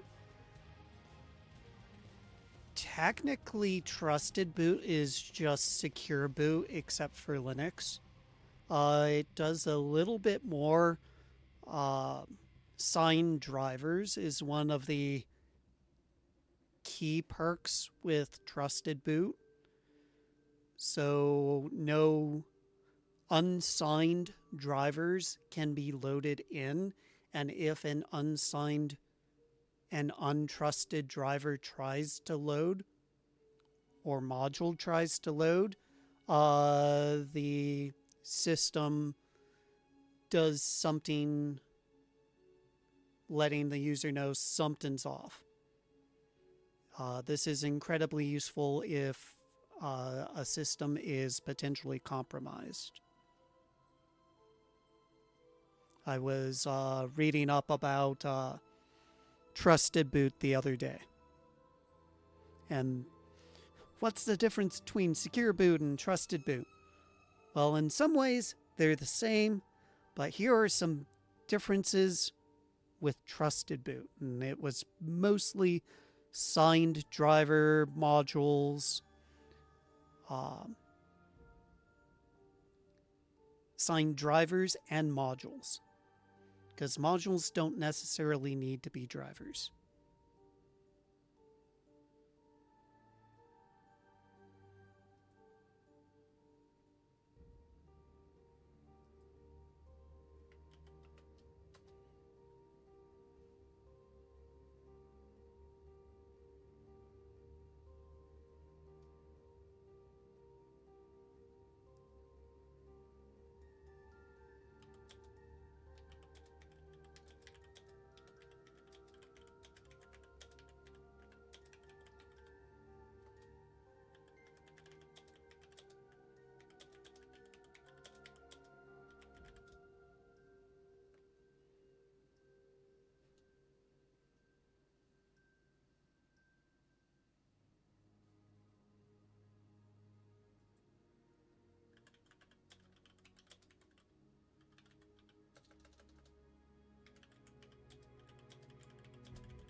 Someone asked earlier about the differences between the net install and the offline installer. Speed is definitely one thing. So technically I am using a USB 3.1 Gen 1 flash drive for this, but I currently have it plugged into a USB 2.0 port.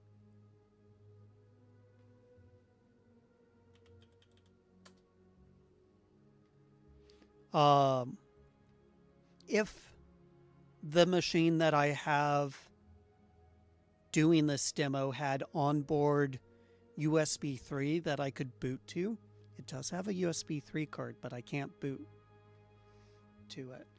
But if it did have USB 3, this actually would be going faster.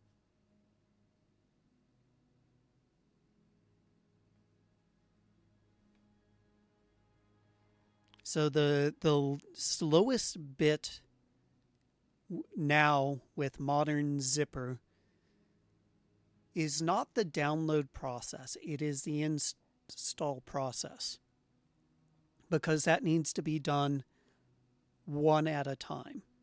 But with the new zipper release that popped out, there is parallel downloads that is enabled. And between that and some of the CDN improvements, download speeds have gotten actually pretty darn swift. I get about 20 megabytes per second download speeds. using the CDN repos, which are the default repos now as well. So there was a support question a couple weeks ago, and someone was like, "Oh, I need to change download.opensuse.org to cdn.opensuse.org." No, you don't. No, it automatically for the repos goes and uses the CDNs.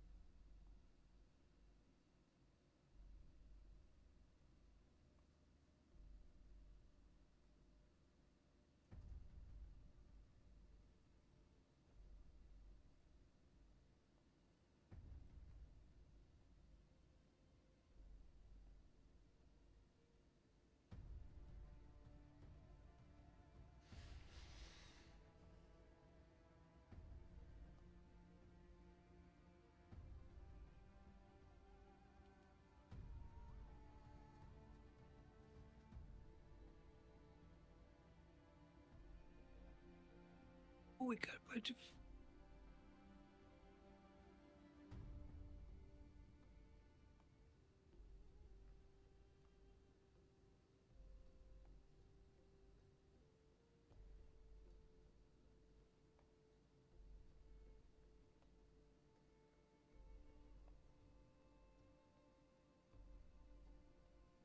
Looks like this is going pretty well.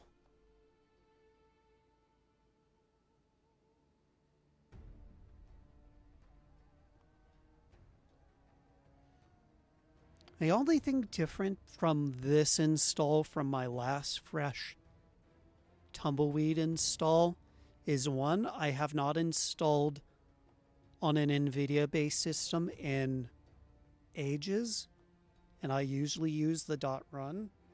So this is going to be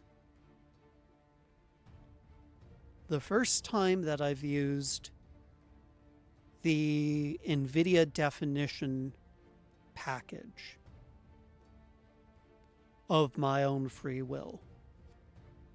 I've had it go and automatically install on an already installed Tumbleweed system, and I fought with it hard then because it installed the open firmware for a 1050 Ti, which it doesn't support. And because I was using the .run, it fought with the .run. You cannot have the .run and the Nvidia repo at the same time. It's one or the other.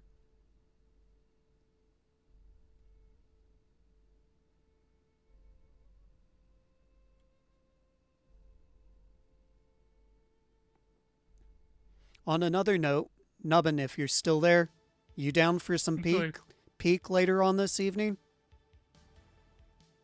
Yeah, I guess. Awesome. I tested it out last night, and yeah, I was wondering what you were doing last night. It should run and stream quite well. I was getting about 480 frames per second before I frame capped it.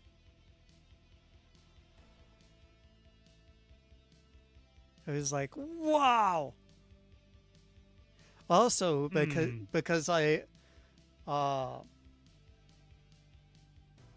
was watching Linux Gamecasts, it was funny seeing the character in the mirror at the airport do the lip, try and keep up with the lip movement for everything on the podcast.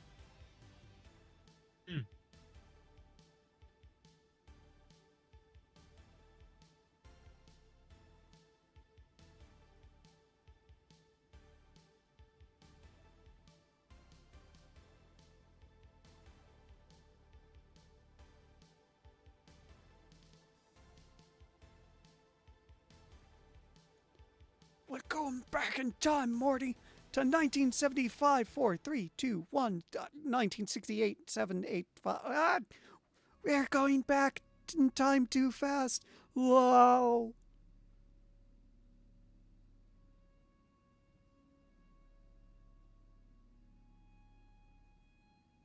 God damn it, that mosquito got me.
Back in the old days, this actually used to have a whole lot more information showing up as well.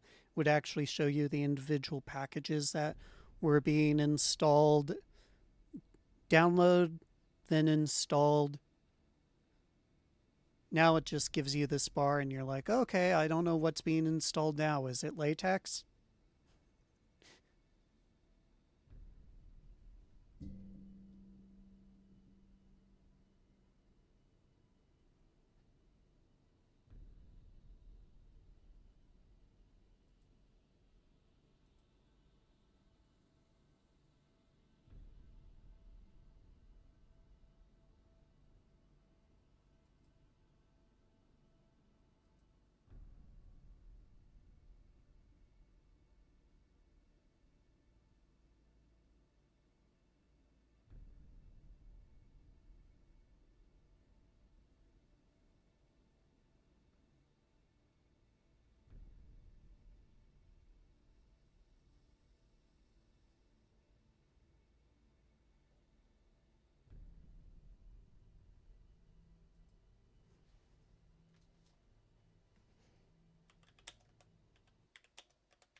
Oh, the other reason why I turned the CPU mitigations off is because the CPU in this machine is a much older CPU.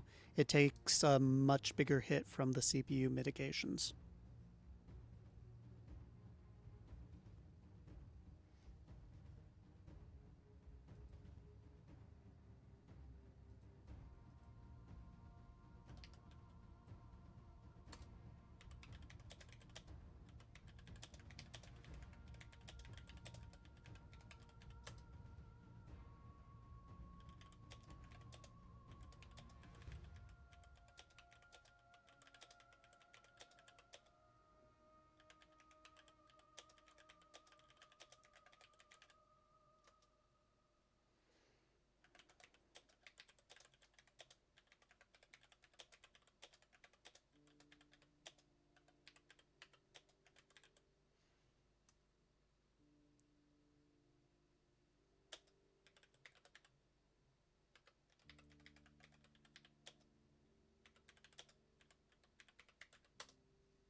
Yeah, that's the one thing I'm gonna miss Big Linter with the upcoming Agema installer and Leap is the removal of Yast because there is going to be no TUI replacement. The Merlin dev says it's no longer the 1970s anymore. And my response to that is the Ncurse's user interface was developed in the late 80s into the 90s. Sorry, it's not 1960s, 1970s user interface.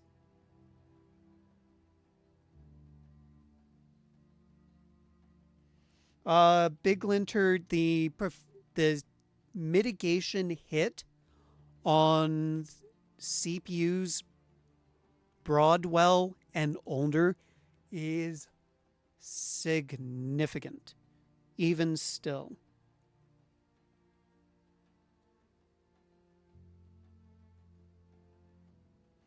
And yeah, I completely agree with you. But alas, it's going to go the way of the dodo bird. So unless someone forks Yast or comes up and maintains Yast, it's gone. It's going to be removed. There's just not enough maintainers for it. And that sucks.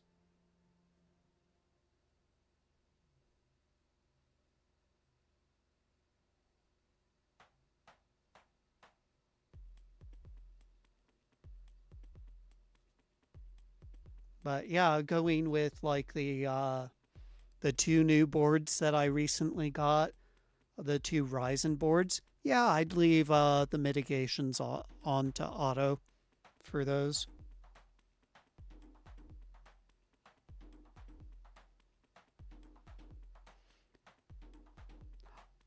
For ARM devices and RISC-V, SUSE and OpenSUSE will never see those devices ever again.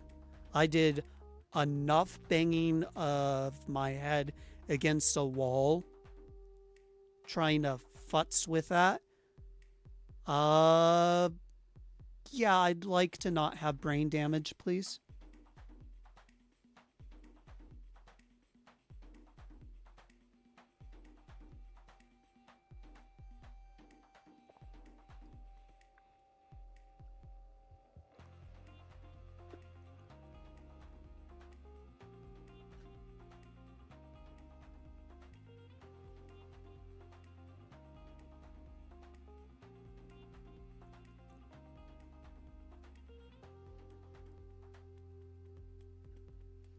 One of the things I need to do is I've got uh, one of those NXP ARM development boards that I need to go and sell. I'm never going to use it. It's ARM 32. So it's a bit too old for some of the stuff that I'd want to use it for, and I've got a Pi 4 now. So I don't see that much of a use case for me using it. But there's the I hate bringing politics into this. There's the strong push for made in the US silicon, and well, if you want an ARM processor designed and manufactured in the United States, NXP is pretty much your only option.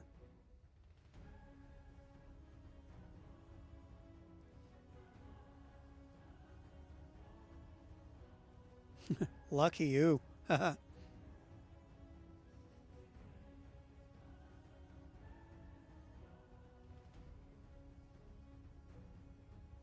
I see ARM 32 dying, but there's so much ARM 32 hardware out there that is still usable that I don't think it needs to be chucked into the bin like Ithanium should be. Ithanium should be chucked into the bin set on fire, ground up, the ashes turned into an item, set on fire again, compressed, the remains compressed, and then sent into a black hole.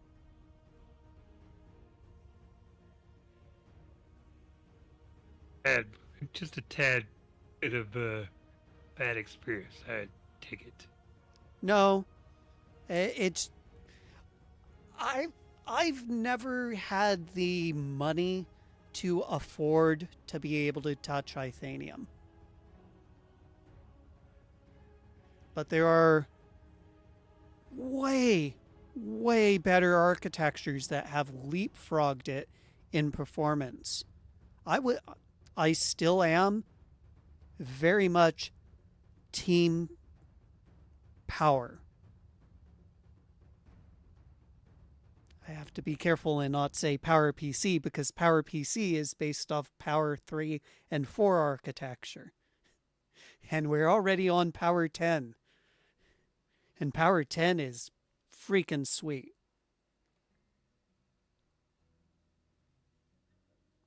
because the systems that are built with Power 10 in mind, fast inter CPU caching, there's no RAM. Everything is just cache. And the amount of redundancy is absolutely freaking bonkers.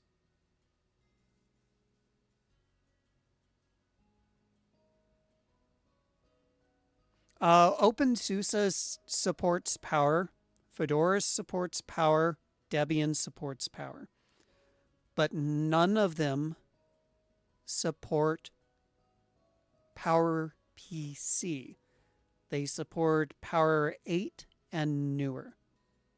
So Power PC, basically Power 64, I think Big Indian. I'd need to check.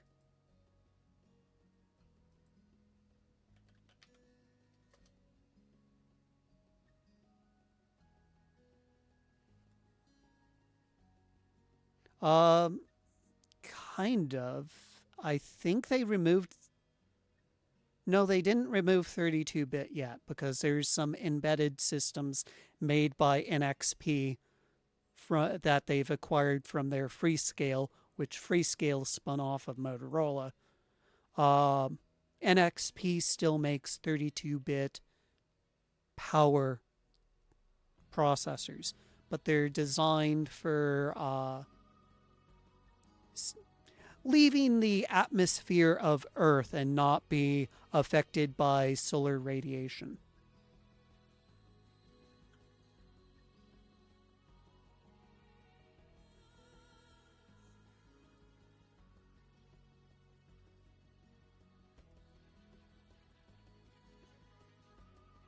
So if I remember correctly, PowerPC is not in the main Tumbleweed repos. It's in the ports repo.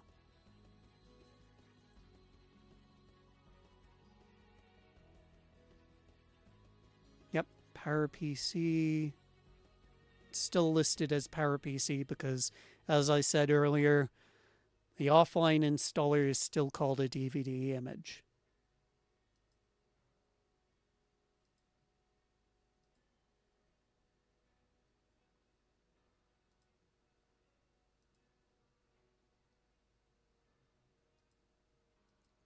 But if I recall, OpenSUSE supports the,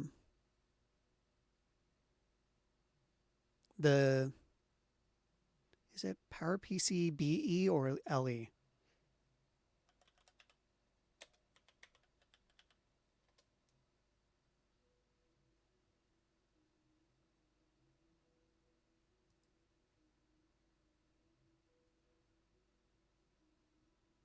I don't remember. I do know that PowerPC for like the Xbox 360, the PlayStation 3, the Wii, and every single PowerPC based Mac is a different Indian, and most of them are 32-bit.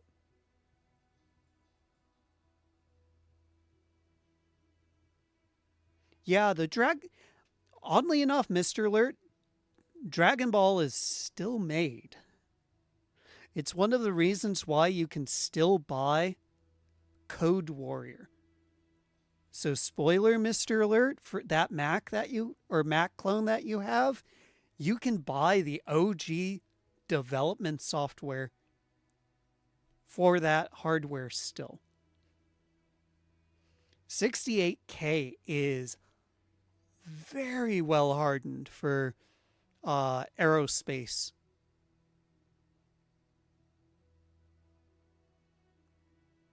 The Dragon Ball processors that NXP makes are very, very resilient against solar radiation, shock, G-forces, zero atmosphere.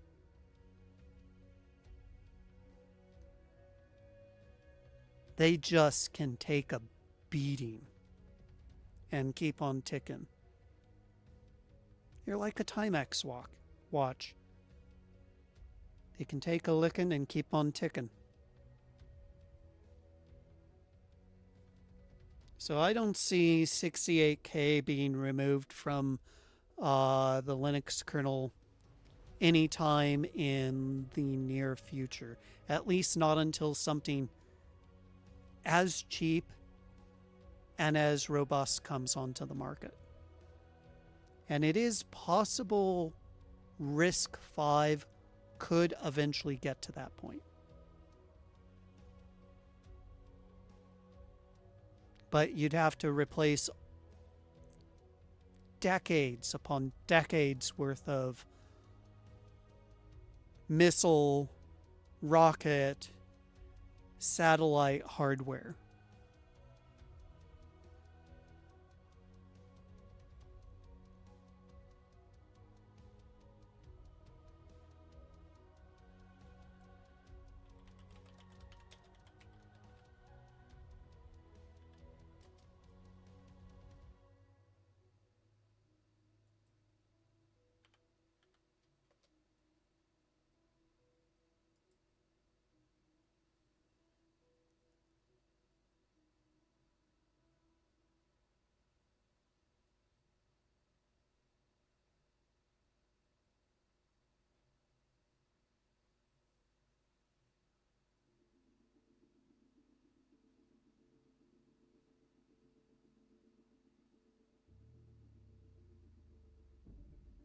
Some of them do.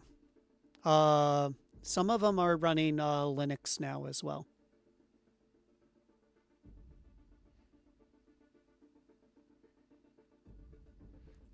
So, for example, some space missions and some satellites. Uh,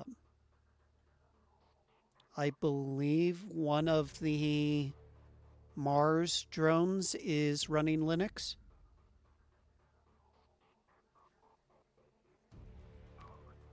That replaced VxWorks, if I recall.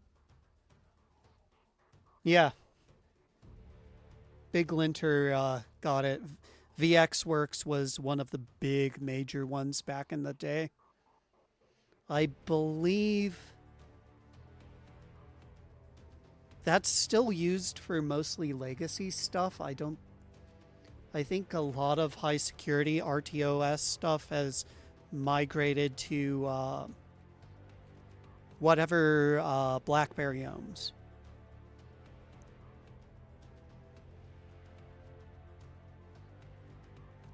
Yep, WRT54G.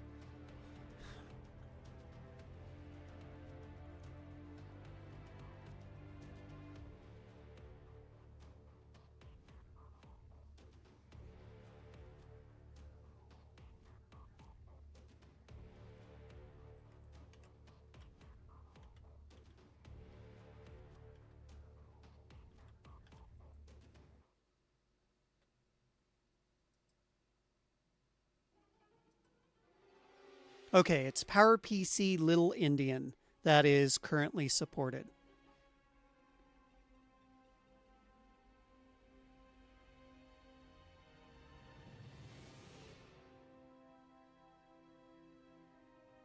I did a lot of PowerP or Windows CE support. So let's see. PowerPC 32-bit support ended. It actually ended in 11.4. So the OpenSUSE site is wrong. It didn't go all the way to 13.1. And know something? I do not like that. I am going to fix that because it is wrong.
Oh, I got it at the same time.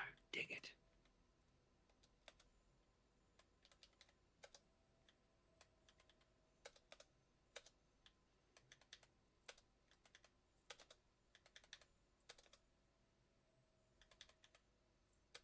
Yay, live editing the OpenSUSE wiki. Woohoo!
Now I gotta watch that again.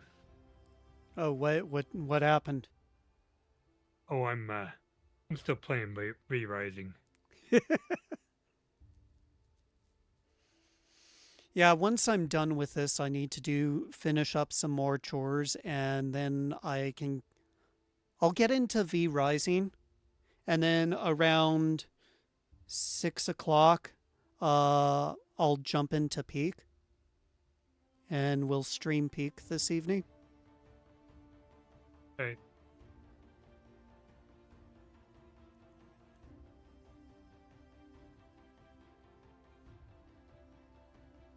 Just remember that we can't use Discord for Beak.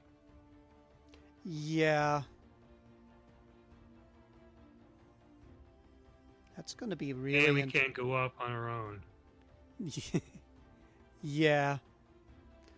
We can still use Discord. We just need to mute our headphones. So That's what I meant. you guys were all muting your microphone. All you actually really needed to do was mute the headphone, so you couldn't hear anyone else.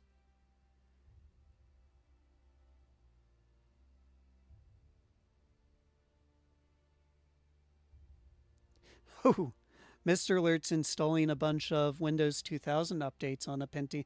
Oh, on that Pentium 2 machine that I gave you. Nice. I'm glad you got the Win2K up and running. There should be a lot of software that I installed on there.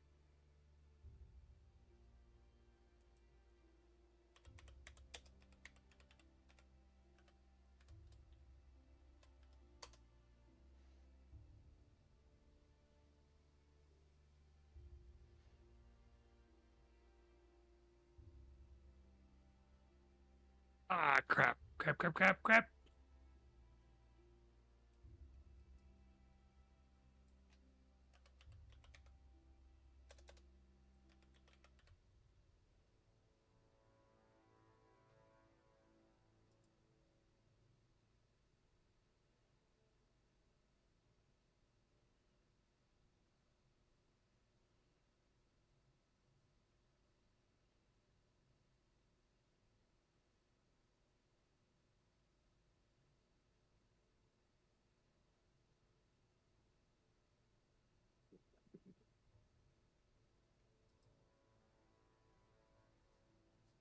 That's what I wanted. Needed that pristine hide. Okay, why did this happen? Oh, crap. Ah! No! No! No! Take my eyes off the screen just for a second and then I'll. Those fuckers.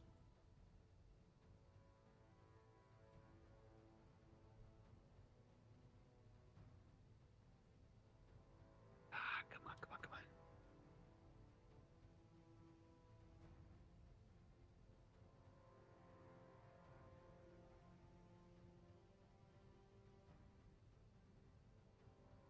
Oh, come on. I had that guy.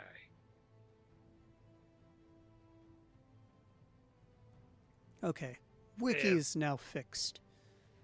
Boy, that was some. 7 potions going and I still died. Oh no. Let's see, how's it going? 77%.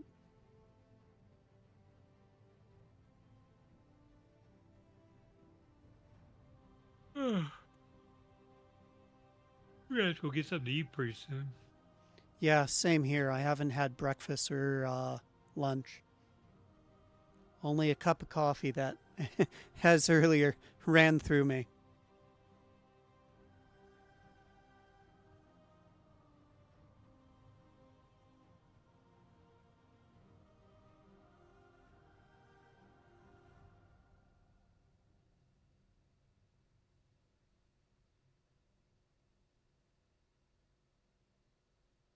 Oh, there's only one package left.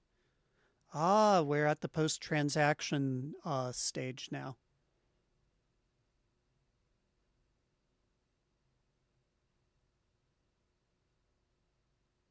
Should have made. There we go. Yep, saving installation settings. Which means I should get the keyboard out and ready.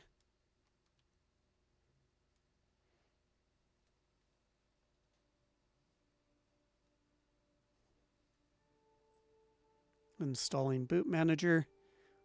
I've had some issues in the past with the boot manager failing to install. Actually, that's one problem I have with the Ethu machine is because I had to convert it to GPT versus MBR. For some reason, Grub does not like updating correctly, so I have to manually do the update. Okay, cool. Okay. Woohoo! Holy green! Ah, my eyes! Oh, it's a Dell 8300. Herpaderp. So I'm going to go into here because I want to do something first. So I'm going into this line that says Linux, and I'm pressing space, I'm putting a 3, and I'm hitting enter. This will, or no, I'm hitting Control X. I keep on forgetting that. And this will boot me into run level 3. Which is single user mode, right? Single user mode with, no, multi-user mode with networking.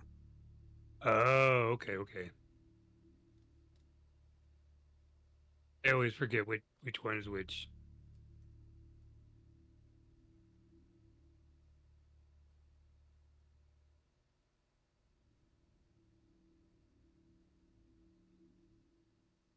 If I recall, 4 is reserved. 1 is, I forget what 1 is, but 2 is multi-user, no networking. 5 is single user, right? 5 is graphical.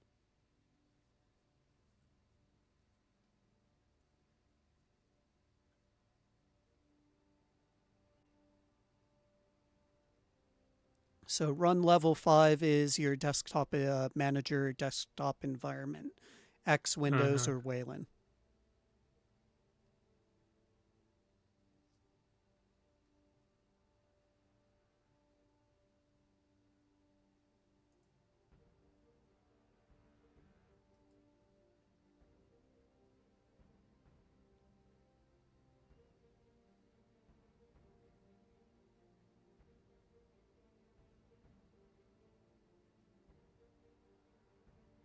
Ooh, this is... What is going on here? What's taken such a long time? Virtual console setup. Okay. I mean, yes, I am running this off of a 500 gig, 2.5 inch Western Digital Blue 5400 RPM drive. So you run it off of a rust spinner. Yeah. Okay. I was wondering why is it going so freaking slow? There's no way that that's going that slow because it's on an SSD.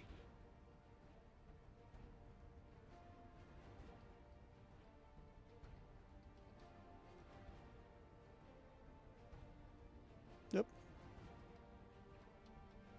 But you also installed all the software for how many desktops? Or not desktops, but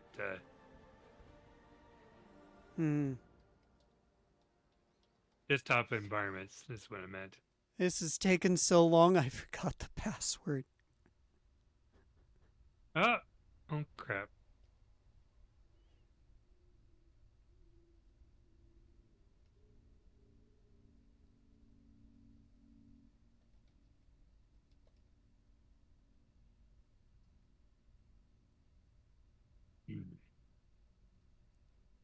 Huh.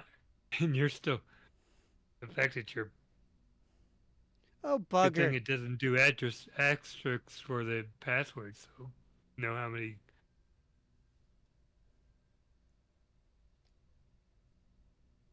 I may even be getting the username incorrect, too. Uh-huh. Okay. You know something? Alt Control Delete.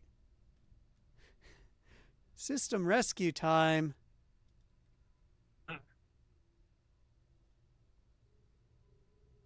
Because guess what I still have plugged in? Your USB or the Vento USB for the. So you have to change that back once you get to that again. Although Big Linter has a good point there. I could just run to run level 1, Control X. And I keep on forgetting this keyboard defaults to multimedia keys for the F keys. I hate that. So when I needed to press F12 to do boot select, it wasn't letting me. Okay.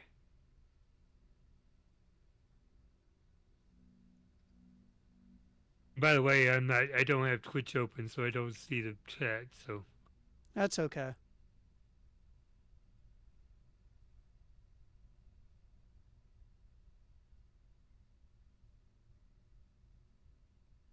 like I'm getting more out of this than Joe is.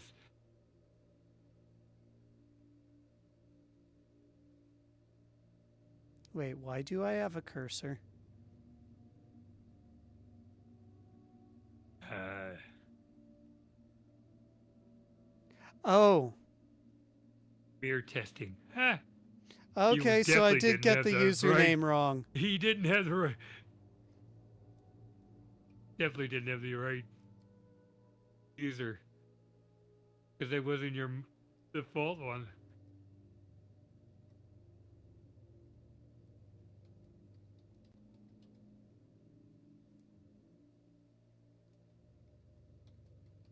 So how much of that are you going to completely erase, or are you going to erase the whole thing, or just the?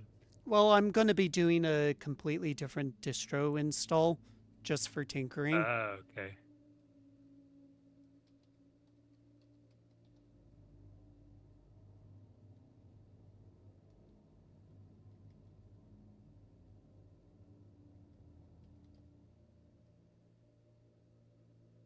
There we go. I finally figured it out. Yay.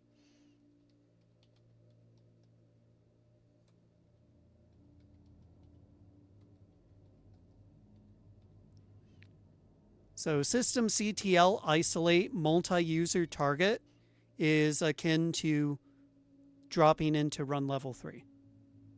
Okay.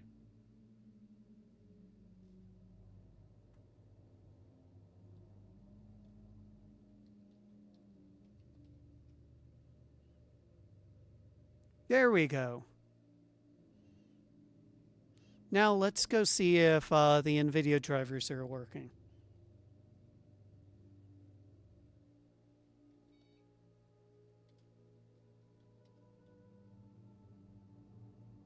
No, they're not. Troublesome.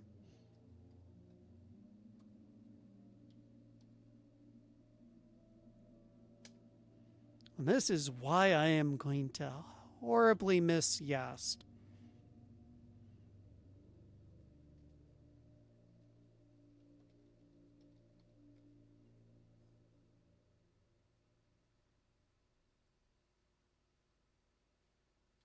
Let's check the software repositories. It should have already done the third-party repo for yeah.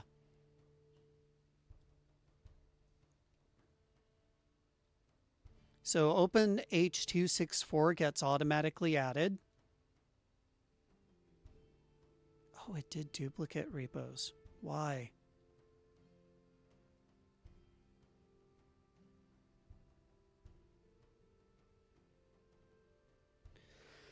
Alt T, Alt T, Alt T, Alt T, Alt T, Alt T, Alt T, and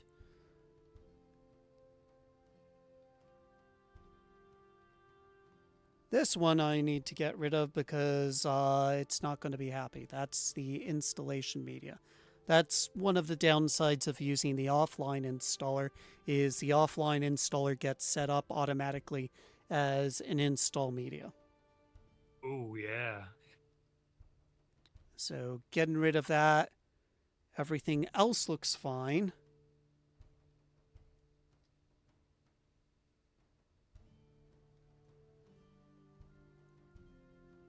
Let's come back up here to software management. Why did that definition package not work? It should have. Oh, there we go. Now it's doing it.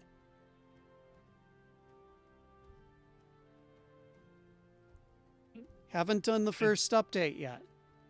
The hard drive is so slow that it just now saying, "Oh, by the way, No, we're still no. running." No, it's not that. It's just there hasn't been a repo refresh yet.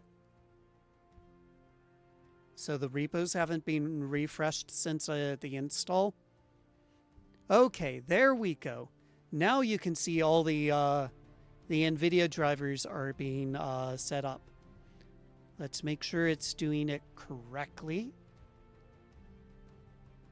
It is installing the latest 580, which is still supported. 32-bit stuff is going in. Pressing Alt-A to accept. I accept the Alt-A to accept the user license agreement.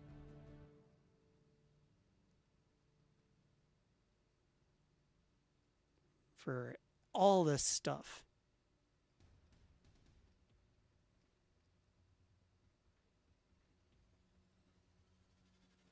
Yeah.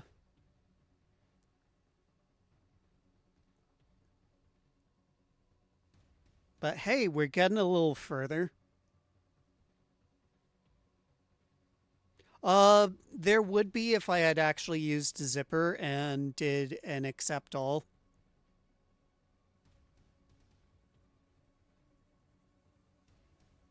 I was a dum-dum.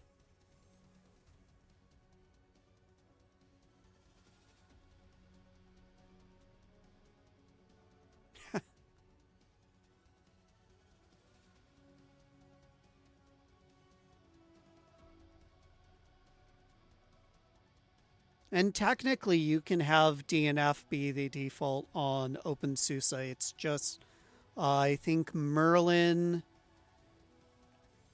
Yast, and a few other things default to Zipper and don't have any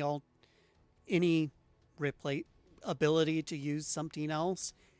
And I believe if you're no, actually Eon and Kalpa you can go DNF because you can set the transactional updates to use DNF.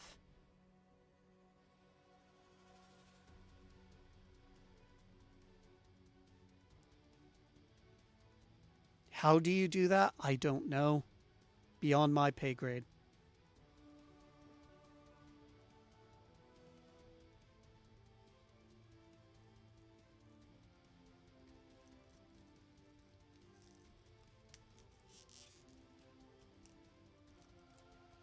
And also, Big Linter, it's more DNF is the zipper of Red Hat because they're both based off the same core.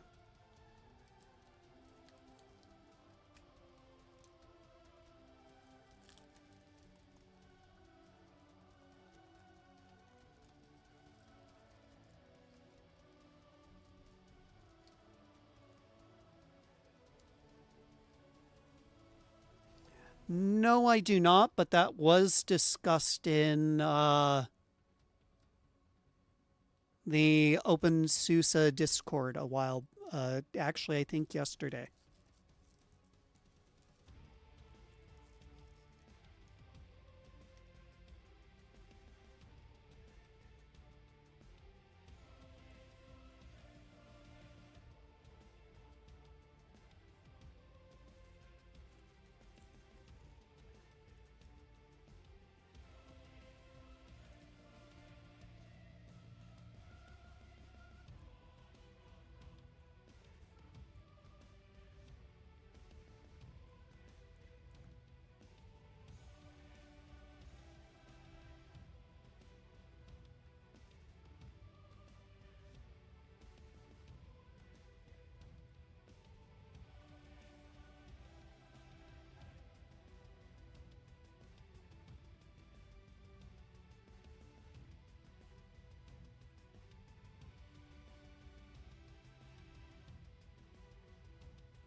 Does this mean I'll be using the Nvidia repo from now on? Nope, absolutely not.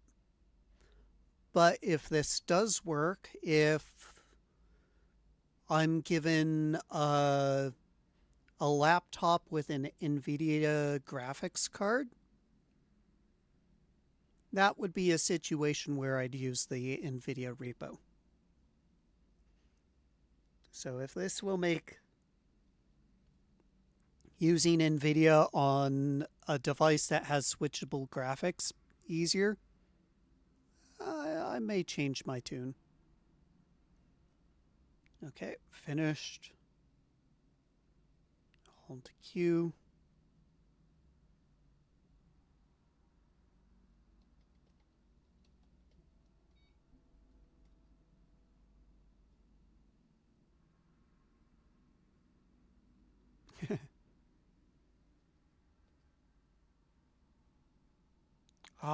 No. I guess I need to do a reboot.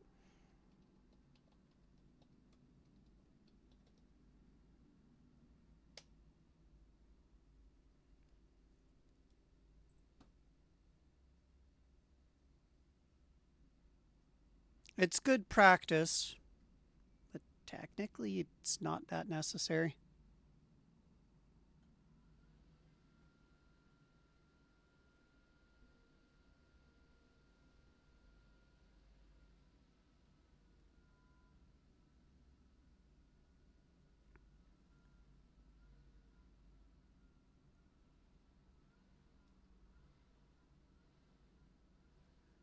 Oh, 616. Boy, I need to do an update on this HP workstation then.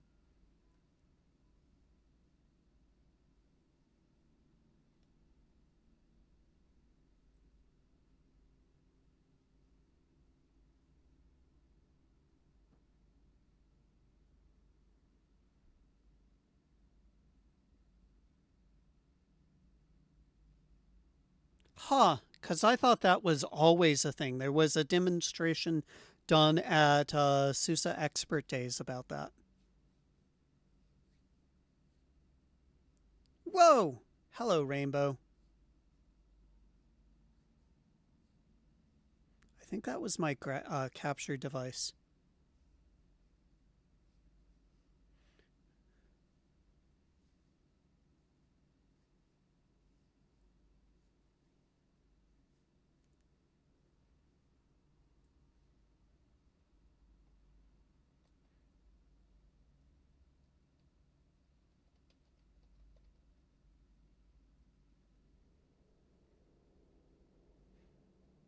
Oh.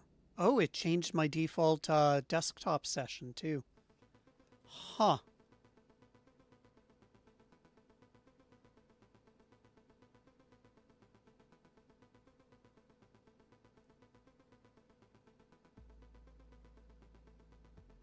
Okay. OpenSUSE has had live patching since Leap became a thing. It's been, as far as I know, a default. You can do live patching with OpenSUSE Leap since 42. Yeah, there's no pro subscription required for that.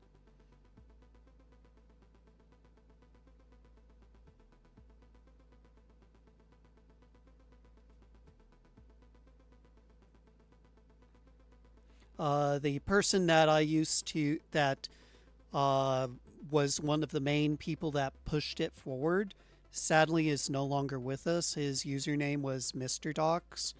Uh, Also, real name Peter Linnell. He was a SUSE employee. He was able to get the kernel live patching implemented in OpenSUSE Leap. Around the same time, SUSE did uh, the video on hot patching or live patching.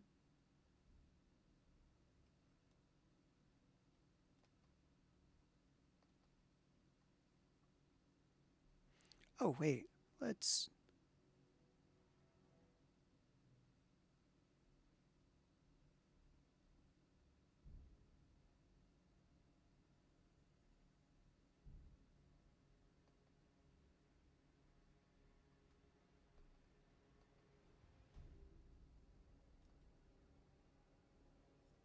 Okay, this used to do a whole lot more.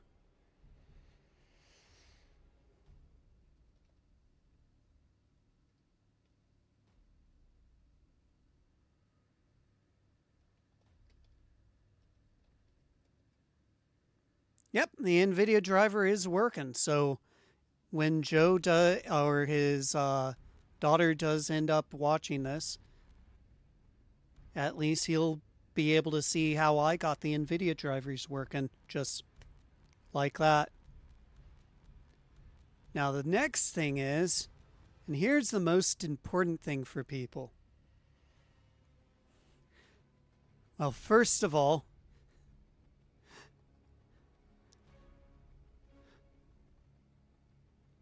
log out. No, thank you. Uh, wait, what? XFCE Wayland? No way. That one Let's. on the bottom also. Yeah, but that one's XFCE no Wayland. Ooh.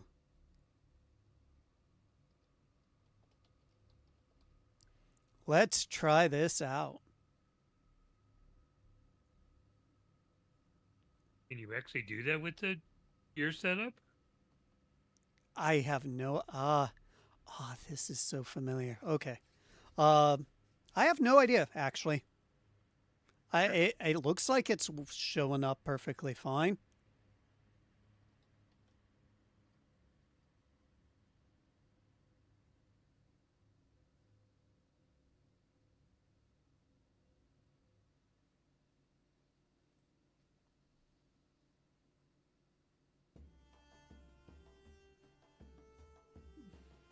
But yeah, one of the first things you got to do with a fresh install of OpenSUSE,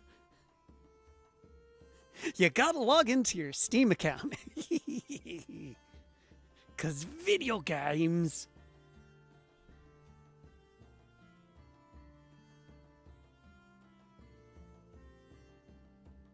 While that's doing stuff in the background, let's get a terminal open. There's one last thing that I suggest people doing.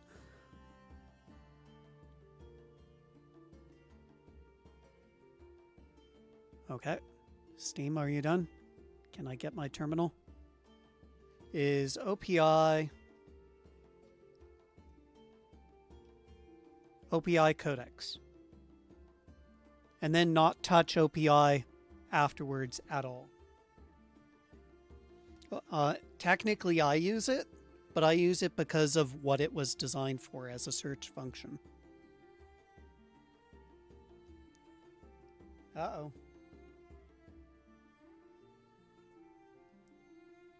Can't have you buggers going and logging into my Steam account. You can't put that on a second screen, can you? Nubbn, you can see that because I don't have a be right back screen on. So don't Okay. don't hack into my Steam. Please. Please don't hack into my Steam.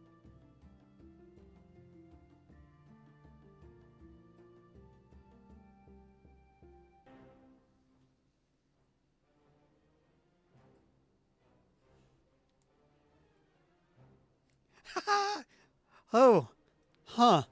Someone I know is playing V Rising, and someone else I know is playing Honkai Star Rail. Wow. And Joe is playing Abyssus. You know what Abyssus is? Yeah, it's an FPS shooter thing. Joe was describing it as a more updated Deep Rock. Yeah, I can see that. I don't think it's got mining capabilities in it. So from the looks of it, it's more like Darktide. The only reason why I haven't gotten into Darktide is, one, it's not gotten on sale low enough for me to be asked to buy it. And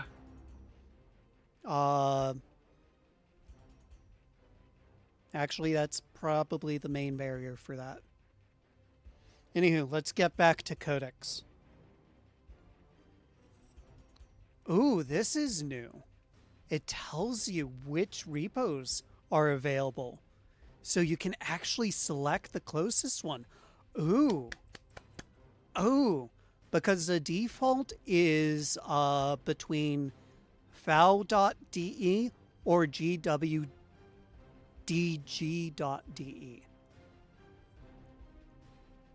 And both of those get hit hard. They're actually the slowest ones for me. They're slower than dial-up. So I'm going to go 4 for me.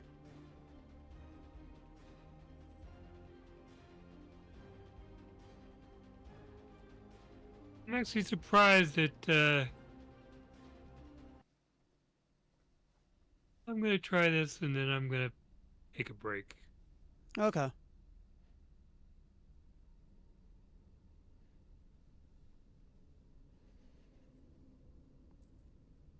Let's...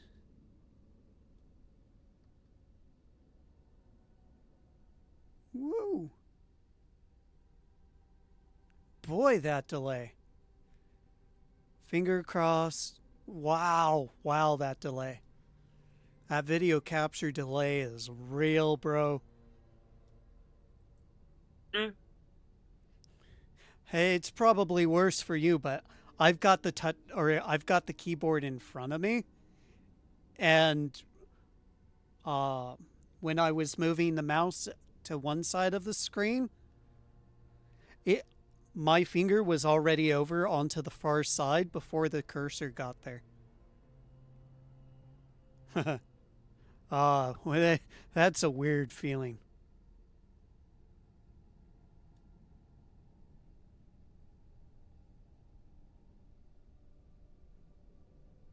Yeah, Big Linter, please like, share, subscribe, and all that jam.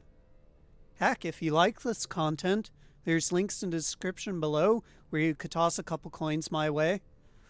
Or if you really want to help out, there's an Amazon wish list down there where you could help me procure hardware to make these and some of my other videos even better.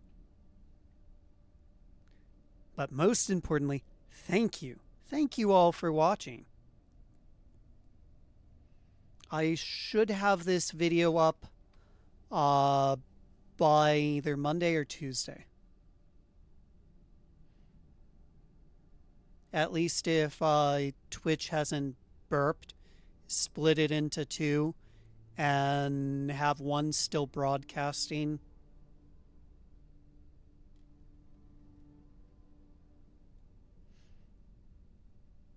Yeah, it's more than codecs. For example, you can see Mesa is going to Pac-Man. But technically, the Mesa stuff, I will actually, if I were to keep this, I'd force it back to OSS.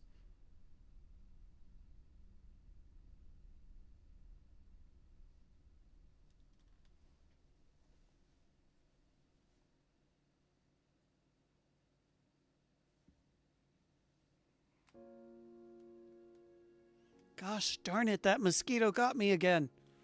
I'm being eaten alive, guys. I need to finish this quick so that I can dip myself in some DEET.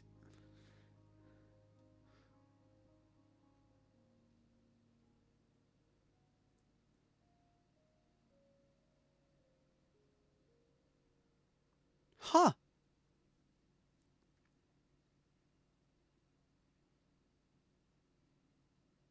Oh, Mr. Alert, have you tried the SimCity Classic that I installed? I think I also installed SimCity 2000.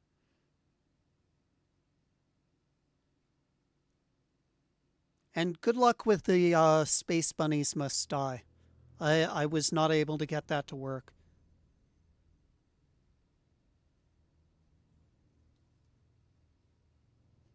When I see you next, I'll give you the, if I can find it, I'll give you the jewel case for that. And I'll also bring you the floppy copy of Jazz Jackrabbit. Because I think you will be more appreciative of it. Yeah. I remember that. I have At was the old pre-2000 shareware. no. Actually, that's what I was just about to mention. I got really surprised when my mom was like, "Hey, Patrick, I'm going through my desk looking through some old floppy software I have. Do you want any of this?" And of this stuff, I kept her copy of Word Perfect. Mm-hmm. And she had a copy of Jazz Jackrabbit, the unlocked version. Wow. And I'm like, when the fuck did you get this, Mom? You never play video games. Well, the only video game you play is Solitaire.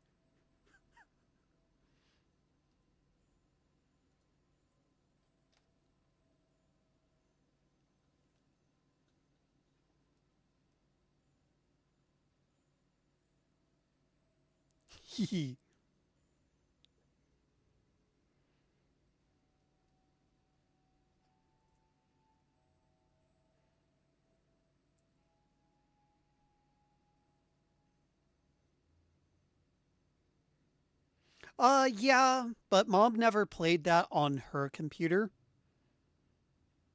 She'd go and use either my Apple II or my Mac for those. So yeah, technically she did play video games. But on her own personal computer, it was just Solitaire. And now she's really into this puzzle game. Basically, it's a jigsaw puzzle creator. Well, that should do all the codecs.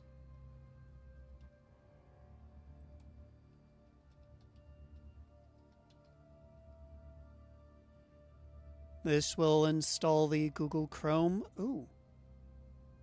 Gives me options. This is new. I didn't know OPI now gives you the options for multiple versions. Neat.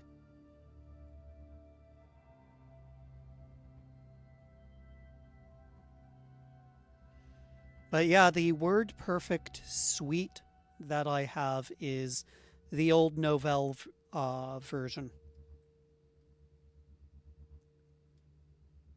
So it was before they sold it to Corel.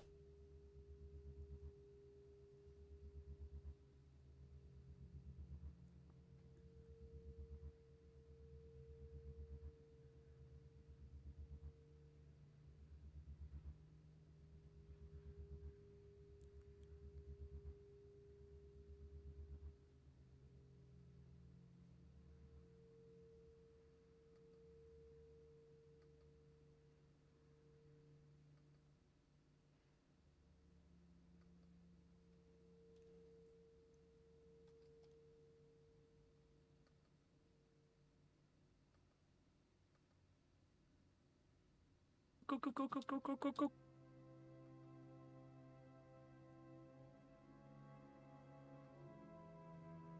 Nubbn is not paying attention, is he?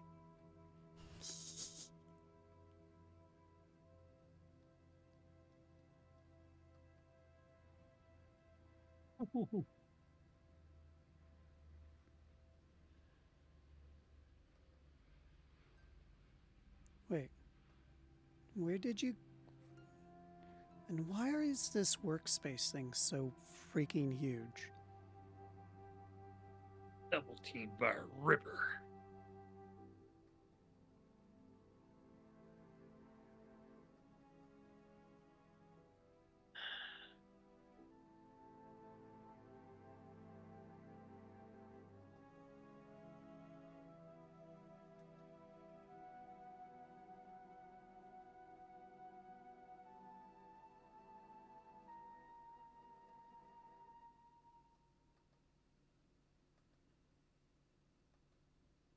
Actually, screw it. I'm going to remove the workspace switcher.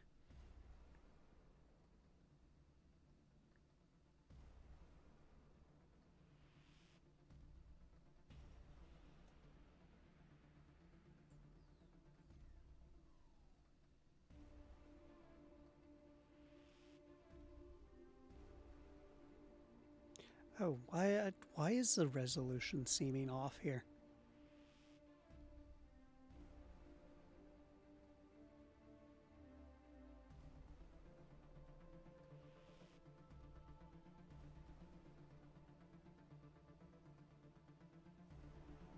There we go. That's what I'm talking about. Because it's set to 19 or 720p. Okay, that makes sense.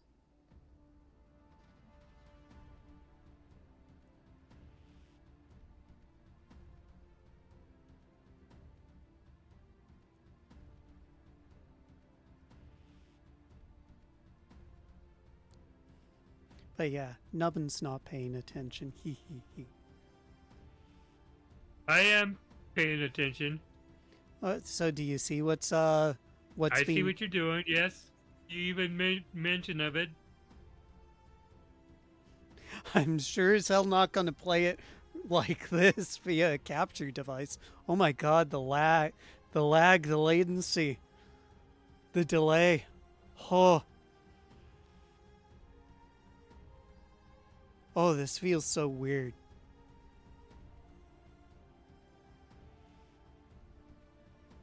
Yeah, probably is. Okay.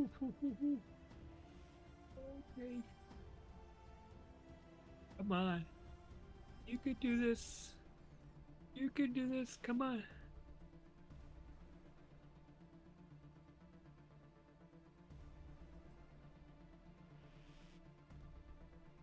Technically, what I'm showing to you guys is 1080p. So technically, the ED ID being sent to the computer should be like, hey, this is a 1080p. But obviously, no. Ooh, I cut him down to half. Oh, that's gonna do. No, no, no, no. Oh. And yes, I'm going to keep the Google Chrome repo.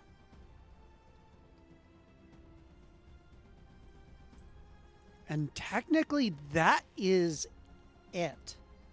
I am done with this stream. Been on for going on 3 hours. But most of that was yapping.